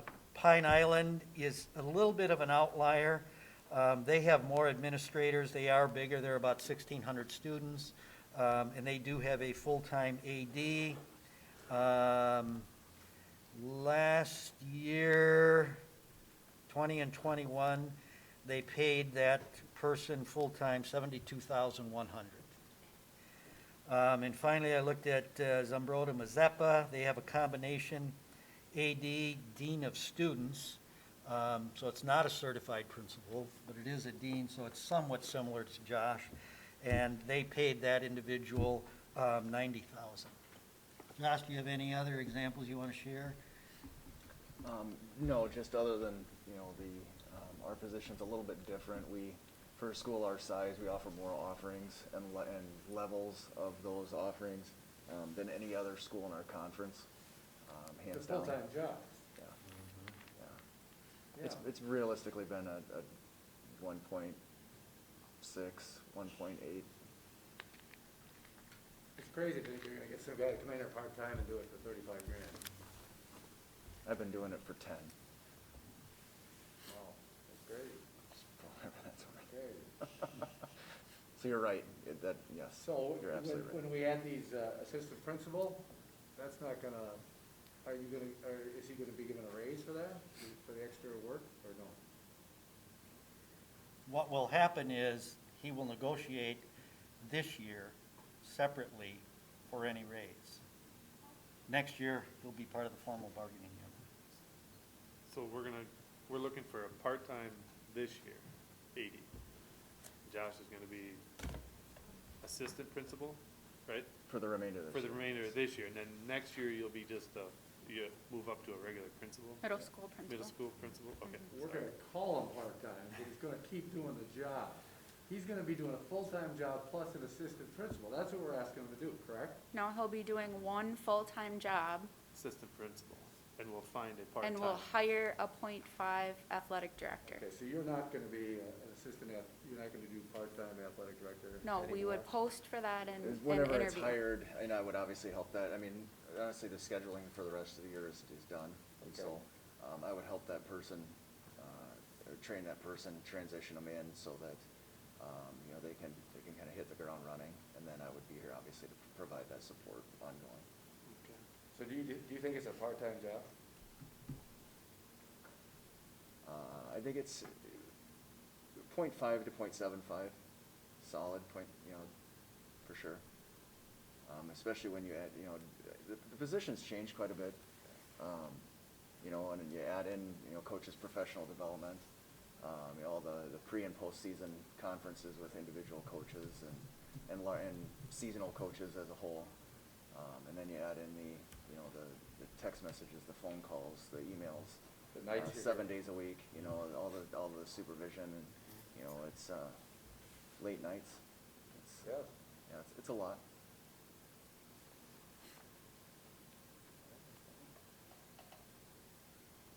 I do like the idea of having another adult on staff Well, that's what to help with the. triggered this. Yeah, to help with the behavioral oversight. Yeah. And so I like splitting it out so that it's not a portion of an existing adult's time. It's another adult Yeah.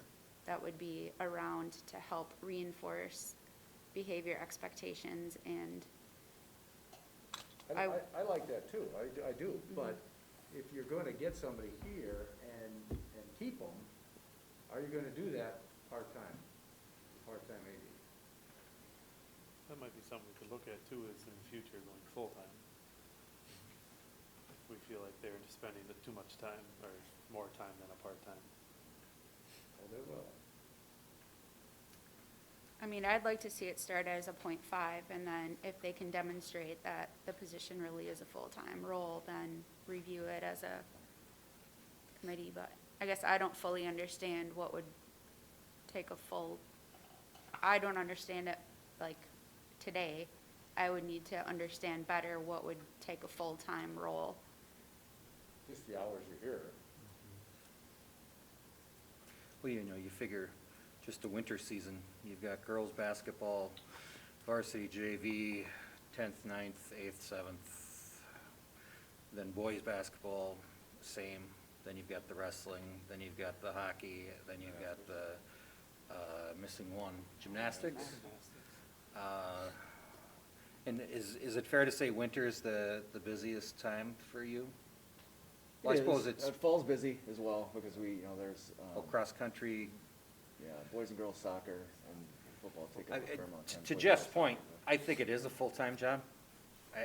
I do, just I coached, and I know how much time just coaching alone takes, and money's a factor. It is, but I mean, what we're trying to do here is get by on a cheap instead of hiring a good person that's gonna do a good job and put the time in to do a really good job. You're gonna burn somebody out, you pay them half-time. You're just gonna burn them off, and then you don't want a burnout guy walking around here being Right. your dean of students. That's not a lot of fun, dealing with that guy. So, I don't know. Good luck. Good luck finding a good one for that. I would make two comments related to that. One, we did some comparability, other than Pine Island with more students. No other schools that I found in our area have the full-time. So there are people out there, whether we'll find them or not, I don't know. But there are people out there who are doing it. I mean, I can't imagine, as an example. Being a teacher doing it? Pardon? You had some teachers that are doing it? That's what I was going to point So out. it's- There's a full-time, There's some suffering going on somewhere. Either students are getting shortchanged or somebody me. getting shortchanged on that. excuse me, You give them 25 days? No. Somebody getting shortchanged. what I'm telling you, Jeff, I know that people do it. I'm not saying what I'm that we telling you, should. Jeff, is that Lake City, as an example, is paying somebody 25 additional days to do the job. I don't think that's realistic. I don't either. And that's what you're saying. That's what I'm saying, yep. Our position, if our recommendation passes, is a better situation than some other schools. I agree. The other thing I want to point out is that if we go to full-time, well, let me backtrack for a second. It's easier to start part-time and increase as opposed to going full-time or whatever, and then telling them we're going to cut back. Because we don't really know with this structure how much work there is. There's a lot of work there, there's no doubt of that, no doubt. But if we were to go to full-time, and that's not our recommendation, I know you're talking about that, we would actually have more administration now than we ever had in the past. We've never had a full-time AD here. Whether we should or shouldn't is my point. We're actually spending more on administration than we ever had, and we have declining enrollment. So I just want to point that out, that we don't know exactly where the correct FTE is for that. But that's our recommendation at this point. Well, and a 0.5 would be better than what we have today. 0.5 gives us more Yeah, that's- support than what we have today. We have an So increase of it's 0.5 in- It's an interim, it's like a net step, gain. right, in the right direction. We might need to go farther, but it's a step in the right direction. I'd like to see that range realistically up maybe 30 to 40, depending on experience or qualifications. I mean, I don't know if that'll make a difference or not, but it's so hard to find paras and I agree. teachers and cooks and I you agree. name it. And it's a non-traditional position. It's 7 days a week sometimes. It's Sundays, it's this, it's that, it's the other. And yeah, you don't want somebody mad at the world in there, so. I don't want somebody to help improve the programs around here too. I mean, that's part of it as well. I mean, you know what the job is, you do it. Tell them. It's not a 40-hour-a-week job. It's a huge stinking job. And we expect to get it done on the cheap. But they're the I get ones it. We have making the 0.5 more than we do recommendation. now. But I'm just saying, you're gonna go through them. Every couple of years, you're gonna be going for a new AD. It's just gonna happen. But those are the people bringing forward the recommendation to us. I get that. So and they and know. I don't have to accept it. I can just give you my viewpoint on it. And we find one we like, maybe we offer them. Yeah, I agree. We can This change is- that. This is an incremental step. I hope we understand that this isn't gonna be a solution here. It's a first step. So let's move to a vote. Or I'll entertain a motion. Is there a motion? You know what? One more time. Tell us what it is that you want. You want me to continue talking? From the AD perspective, we're recommending that we advertised for a halftime AD. The salary range, we said from 30 to 35,000. So that's our recommendation. I Okay. know what you said. Yep. You can change that. Yep. What happens to Josh's position is for this year, he will be a 512 full-time assistant principal. He will negotiate his contract as an individual for any increase with the board negotiators for this year. And next year, we are recommending that he transition to a middle school principal. Steve, 5'8". Steve would be 9'12". So we would have 3 full-time principals. They would all be in the union. And just as an aside, not part of the recommendation, just so you know, these two don't have a current contract, so that needs to be negotiated. It's always a 2-year contract. Those two would negotiate year 1. All 3 of them would negotiate for year 2. Okay. So 512, assistant principal this year is his change. Recommendation to add halftime AD. range I of make a 30 to motion to 35. approve the recommendation. I'll second. We have a first and a second discussion. I would like to see us go offer 30 to 40, or 35 to 40. I think we'll get more people. What do you think?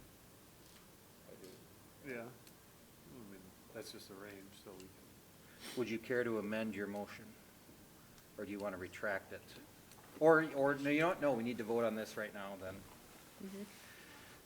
Okay, so the motion is, repeat it one more time, so 30 to 35, halftime. All those in favor signify by saying aye. Aye. All those opposed signify by saying aye. Aye. Aye. So we have 2 for and 2 against. Motion fails. Motion fails. So, we'll entertain another motion. I'll make a motion to approve the recommendation of going with 30 to 40,000 as a negotiated wage. I will second that. So we've got a first and a second. Any further discussion? Any further discussion? Hearing none, all those in favor of that motion, please signify by saying aye. Aye. All those opposed, same sign. Motion carries. Okay. Thank you. Okay. We will advertise it as soon as we possibly can, and hopefully we'll get somebody on board as soon as we possibly can. I assume, Josh, you do want to be a principal and not a halftime AD? Just for those of you that don't know, I was building principal for 10 years. Okay. And then I've been an assistant and an AD for 5. Okay. And so, yes, I welcome this opportunity very much, so. Okay. Yes. Thank you for asking. Probably should have asked that before we Yes. voted on it. We did have that discussion. Yeah, okay, I Yep. figured. Item 13, review informational items, pupil enrollment. No commentary, Pretty stable. stable. That's what we like to hear. 13B, committee members, commentary by Gary Kufal. This is just an awareness to you as board members. Next month, we'll have the organizational meeting. So Brittany included all the roles of board members and on their committee. We're not going to have any discussion tonight about it, but just be thinking about, do you want to make any changes so you have a heads up for next month if you want to look, and we'll approve those committee members next month. So if you have any changes you want to consider, please do so. Item number 14, Education Minnesota Report, news you can use from the classroom. Hi, I'm filling in for Cody Braun tonight. I'm Nicole Greener, the union president, so just filling Cody's chair while he's out of town. So some really great stuff here. We have a math peer tutoring program that's taking place during our flex period in the morning, which runs from 7:55 to 8:20. 8:28. 8:28, I'm terrible with numbers. I was like, whenever the bell rings. And it is well attended, and lots of kids even ask to go in even if they're not assigned, so it's going really well. 7th grade small group games, and it looks like Mrs. Siegersma included some explanation here. Some good social skills going on. High school facts, Christy Traxler is always doing amazing things. Today I had a peppermint mocha something her kids made. It was delicious. Some choir concert updates here, working with the Apple Annies, doing some Rotary Lights singing. Lots of stuff from my classroom, and most of that's gone now. The hallway's looking pretty ugly at the moment. Sent a lot of stuff home. Probably the best paper mache projects my 7th graders have made since we started this unit. I'm super proud of them this year. So, lots of fun stuff. The peace posters came back. We've already covered this, but I was able to put them all up in the hallway then, except for the ones that have moved on, so. And then this is a mixed media class, one of them I offer every other year. And we just explore materials in really unique and inventive ways.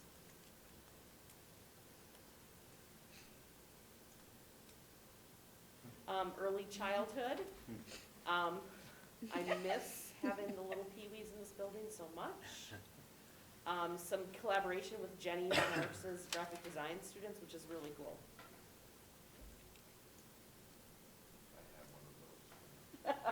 The blocks, or? No, The ones. Oh, the ones, yeah, the blocks. She's kind of little for that, isn't she? Gonna ask him if he has it on. 6th grade science fall. Does anybody know? Is this down at the Marsh area, right below the school here? It is. Is it okay? Yep. Okay. Lots of hands-on experiential learning in that class, those classes. And I think a little fun. There's a really good silly one, I think, coming up here unless we missed it. Gotta have that in the school day.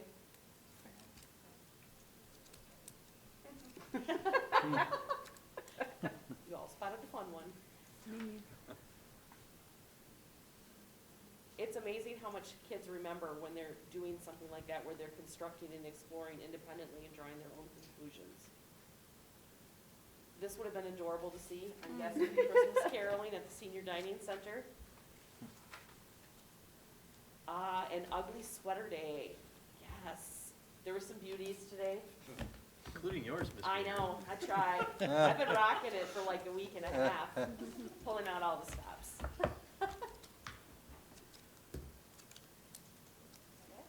I think that's it. Okay, thank you. Thank you. Administrative reports. Steve Smith. A few items for your awareness. Along with the flex that Nicole was talking about with math peer tutor groups, we've had several staff come up with new club group organization things. So Mr. Dick has started a Teddy Roosevelt Club, hunting and fishing, and he's brought in some outside people, and that's been a big hit. I think it's one that we've sorely needed for a while. So a number of students have expressed interest there. And he's also taken on, and I give him a lot of respect for this, some students in our building have an interest in Dungeons and Dragons. I'm not familiar, but they approached Mr. Dick, and he was all in. So we now have a Dungeon and Dragons club, loosely affiliated. So thank you to him for that. Cody Braun, Troy Ellis, and Adam Rizloff were approached by several students that have an interest in snowboarding and downhill skiing. And so they said, okay, we're all in.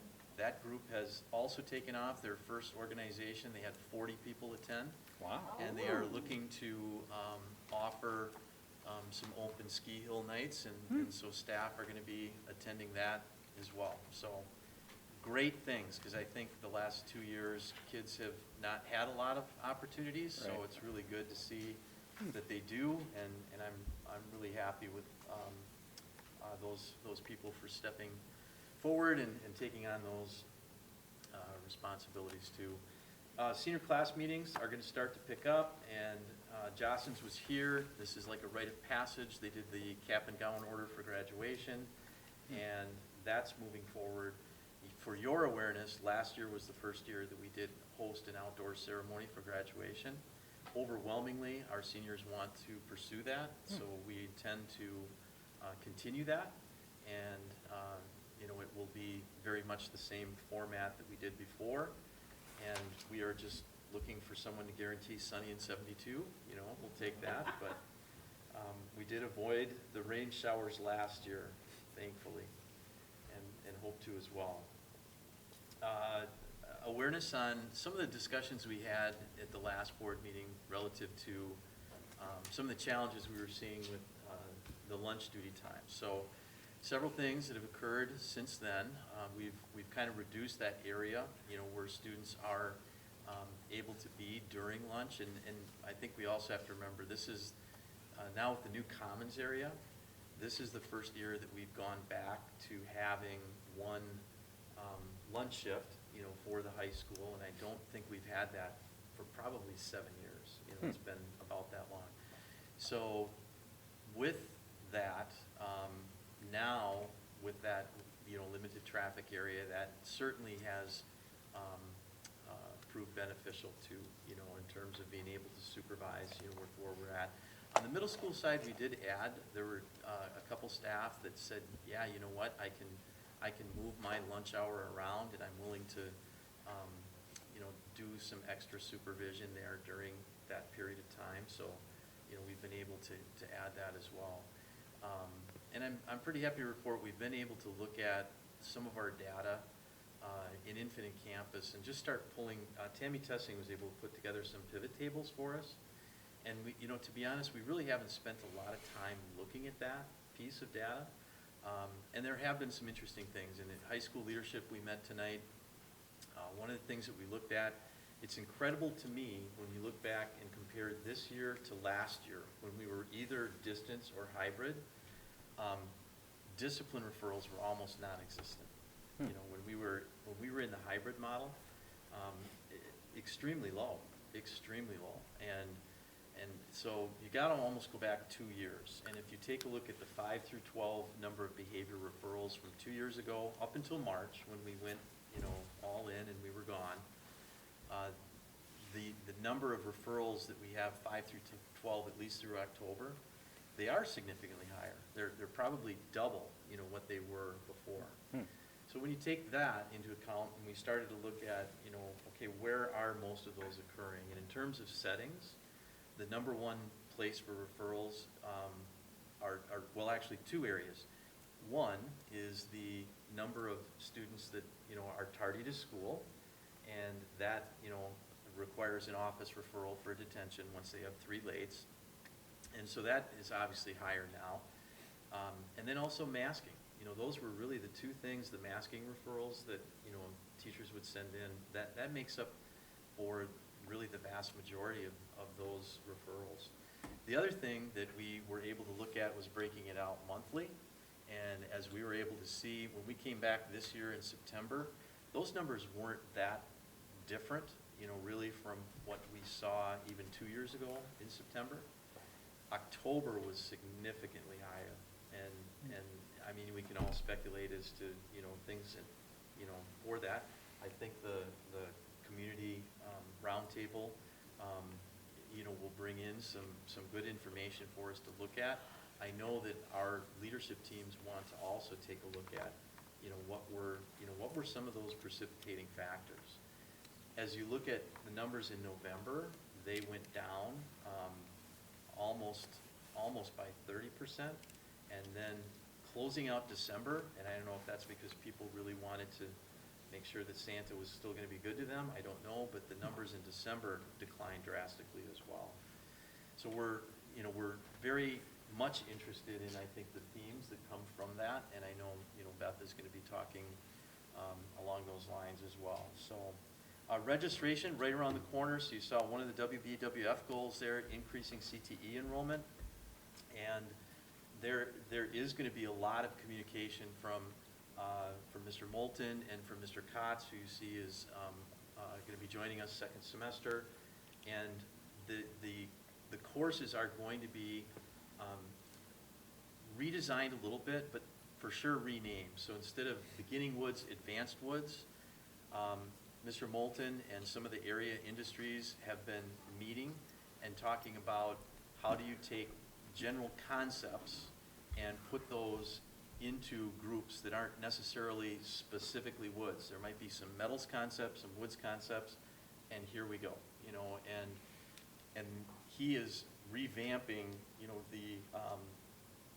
the course outlines and proposals. So there's gonna have to be a lot of communication, you know, with kids and families so that they understand, I wanna take Beginning Woods, what does that look like now? You know, and look at that in terms of the naming. The other challenge that we have, and it has always been so, we wanna increase the number of girls that take CTE courses. And, you know, we haven't found a really fantastic, great way to attract them, other than, you know, some of the courses like, you know, home maintenance and, you know, beginning auto type things, that has attracted, you know, some of them. But as we move more towards looking at building skills relative to industry and manufacturing, we're hoping that, you know, there will be more girls especially that will take advantage of those courses. So science is also proposing a new elective, also very career-based and more relevant to what kinds of things we see in the science area and science curriculums now as well. So we're going to offer those and see where, you know, where that takes us. I want to thank Beth, obviously, and April, and for everyone that was attendance at that World Cafe model. I thought it was extremely well designed. Conversations that I had with staff afterwards, very positive. I feel that many people that were in attendance there came out with kind of a renewed sense of energy and focus, you know, and that certainly is, I think, going to serve us well too. So that's all I have, and I just want to hope that you guys all are able to spend some time with your families and enjoy a much-needed holiday break. Is there a winter formal? I'm so glad you asked, April. There is, and it's going to be the Saturday after the end of the semester, and it is going to be formal. Semi-formal. Semi-formal? That's the word that was used. Okay, I've been updated, so, yeah. And this was something that, you know, with the changes that came about as a result of homecoming, student council representatives met with myself and Mr. Malaco to discuss, hey, can we, you know, we have not had a winter dance for quite a while, and we certainly have not had a winter semi-formal. So we are in full support, and that is going to happen. Here? Is it here? You know, they are, yeah, it's going to be planned here Okay. at school, you know, and, Yep. and this is getting way ahead of ourselves, but I know last year prom was a huge discussion, right? And so, you know, prom, we are going to continue to move over to the event center, you know. You know they're dress shopping, so. I know they are too. Yep, so that'll be good. That's all I have. Thank you. Thank you, Steve. Yep. Mr. Malacote. Yeah, I just want to reiterate too what Steve mentioned about the roundtable discussion, all the conversations I had with staff members and people that attended, very, very positive, liked the format. It was time well spent. I felt it was very productive, and it's an excellent way for us to connect with the community, to get some community input, and to continue to get better at what we do. And so I think it was a great experience for everybody that was there, I believe. Also, in addition to our industrial tech and STEM, we had Mr. Moulton hosted a pop shop sale last night, which was selling items that they had created in their class, everything from homemade scented soaps and candles to laser engraved and water bottles and a variety of things. It was very, very well attended, and was an awesome way for the kids to display the things that they've been working on, and took a lot of pride in it. I went around and kind of asked them about some of the things, and they did a really good job. They're a lot of salesmen and a lot of people that were eager to share how they came up with the product idea and creation. So very cool. What I've included is just a summary breakdown by sport and grade level. Very similar to numbers of the past. Usually we're in that 152 to 160 range, and that's right where we're at this time. Wrestling numbers are up a little bit this year, which was great to see. Gymnastics was down by a little bit, and so that kind of evened things out a little bit. But we are still able to run 5 levels of boys basketball, 5 levels of girls basketball, and so that's something that I'm proud of, that we're able to, for a school our size, to be able to, you know, consistently run 10 levels of basketball is a great thing. If you haven't seen the gym floor, it looks great. It's a huge change from what it used to be. We had to make a slight tweak in the color of green that was used in a couple spots, but that change has been made. The company came back and fixed it, and so it was good. I was quite shocked when I saw the finished product the first time, so and very pleased that they came back and made it right. Gymnastics equipment, like I said, moved into storage. Our band will be, pep band will be performing starting in January for home games. We have a very large cheer squad, which is great to see. A lot of people participating there. For future reference, you know, and knowledge, the State High School League did go ahead and move forward with the implementation of a 35-second shot clock for the 23-24 school year. And so that will give us plenty of time to figure out the logistics of that and to implement the equipment that will go along with that as well. So I think that's it. Very good. Principal Kopp. This is for your review. The pictures are wildly outdated. The building is almost complete, and I can't wait to show it off. We are pleased with the recommendation, I think, of keeping us safely masking, because that'll be helpful for us to stay consistent with that for the near future. So, happy holidays. Okay. Beth Thied. Well, thank you. In your consent agenda, you approved the hire of our new Operations and Enrichment Coordinator, Jody Halverson. She has extensive background with marketing, program planning. She's worked for both Fastenal for over a decade, and then also most recently with a digital marketing company, as well as having done some event coordination throughout the Cooley region. So our catalog will be delayed because we're thrilled that she got here in time to go through the process, so she doesn't have to wait to learn, so she can see it start to finish now. We got to have, Jeff's a little more optimistic than me with the, I say we continue to inch closer and closer to the finish line of the construction project, Yeah, but. it's not ready yet. Yeah, so Kids Company will, again, land in our operating headquarters as soon as we can use the bus lane and the pickup areas and everything there. So we're looking forward to that time. December 7th, we had a coffee and cookie event for our hiking club that started up this summer. That was something that was a really fun way to we got up to 24 people that came and they started hiking. And the FACS class catered it with lovely Christmas cookies, and they enjoyed it, and they're even going to keep hiking through the winter with the snowshoes if they want from our office. But yeah, definitely the largest thing on my docket this month has been the roundtable on student behavior. Again, I echo everybody's comments that it was a very well-attended event, and I couldn't have been more thrilled to have the success of the World Cafe model and giving people opportunity to, you know, make their fruit baskets, you know, mixing the fruit salad. But we were able to harvest a lot of really great key items. And, you know, as we stated there that night, we'll have the January board information to present at the January board meeting. And then will be shared out with everyone that was in attendance that night. We'll, you know, I'd actually like to do some advertising in advance to invite people to come to the board meeting to hear the presentation.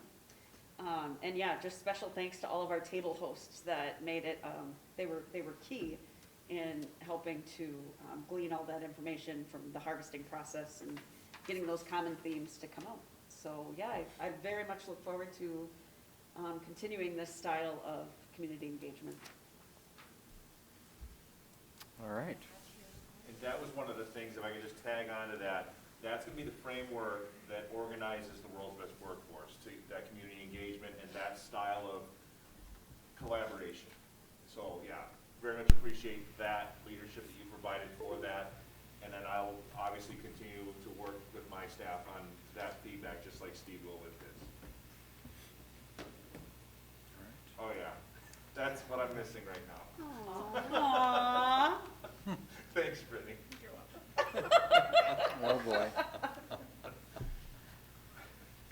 Huh, awesome. All right, Superintendent Kufal. Yes, just one reinforcement on the World Cafe. Thank you, April, for facilitating, and Beth. But at the end of the evening, we asked, show of hands, somebody thought the format worked well. Almost everyone raised their hand when I asked, would you like to see this again? Almost everybody raised their hand. And as we said, we don't know if it's going to be monthly or quarterly or as need, not necessarily as needed. I think we're going to structure it. But it doesn't necessarily always have to be on student behavior. It could be a variety of topics where we're seeking discussion and input from the community. So I do think that it was positive, and those that attended did appreciate it. I attended a Zoom meeting with MSBA on the organizational meeting that's in January. Two things I want to point out from that. One, what I'm passing out is a cheat sheet, if you will, on parliamentary procedures at board meetings. You may have seen these already. You may not have, but I asked for enough copies, if you put those in the other sheet, enough copies so you have either a reminder or a cheat sheet if you get involved in some sort of Robert's Rules of Order situation at a board meeting. That's what that's for. The other thing that I want to point out, January is typically when you do your organizational meeting, and we will do that in January. But as I understand in talking with Brittany, you reorganize some things in January, but you wait for other things until July, was it? June and July. June and July. And so I'm going to look at that, and maybe we'll bring everything to all the items that need to be reorganized to the January meeting, so you just do it once during the year and you do everything. Construction, the only thing I want to add is at the construction meeting on Monday, we talked about specific dates that we can take over. And so January 3rd, we can start moving in to the office area and the art room. They promise that they will finish up those areas over the winter break. So January 3rd is the planned move-in date. Commons area, January 14th. The change to the new bus drop-off area and new family drop-off area, we're scheduling that for that Monday, January 17th. I don't even know if you've heard that, Jeff, but it gives a little time to transition and get information out in terms of how we're going to structure all the traffic. And the gym, they said at the latest would be February 1st. They actually are a little bit ahead of schedule on that, so hopefully we can maybe get in there a little sooner than February 1st. And then the other thing which was alluded to is I do suggest that we plan an open house for the public. We are going to have a building tour for board members before the board meeting in January, so you can see the finished product, but we should set an open house date for the public. That's all I have. All right. Move to adjourn. We have a motion to adjourn. Do we have a second? Second. All those in favor? Aye. Aye. Opposed?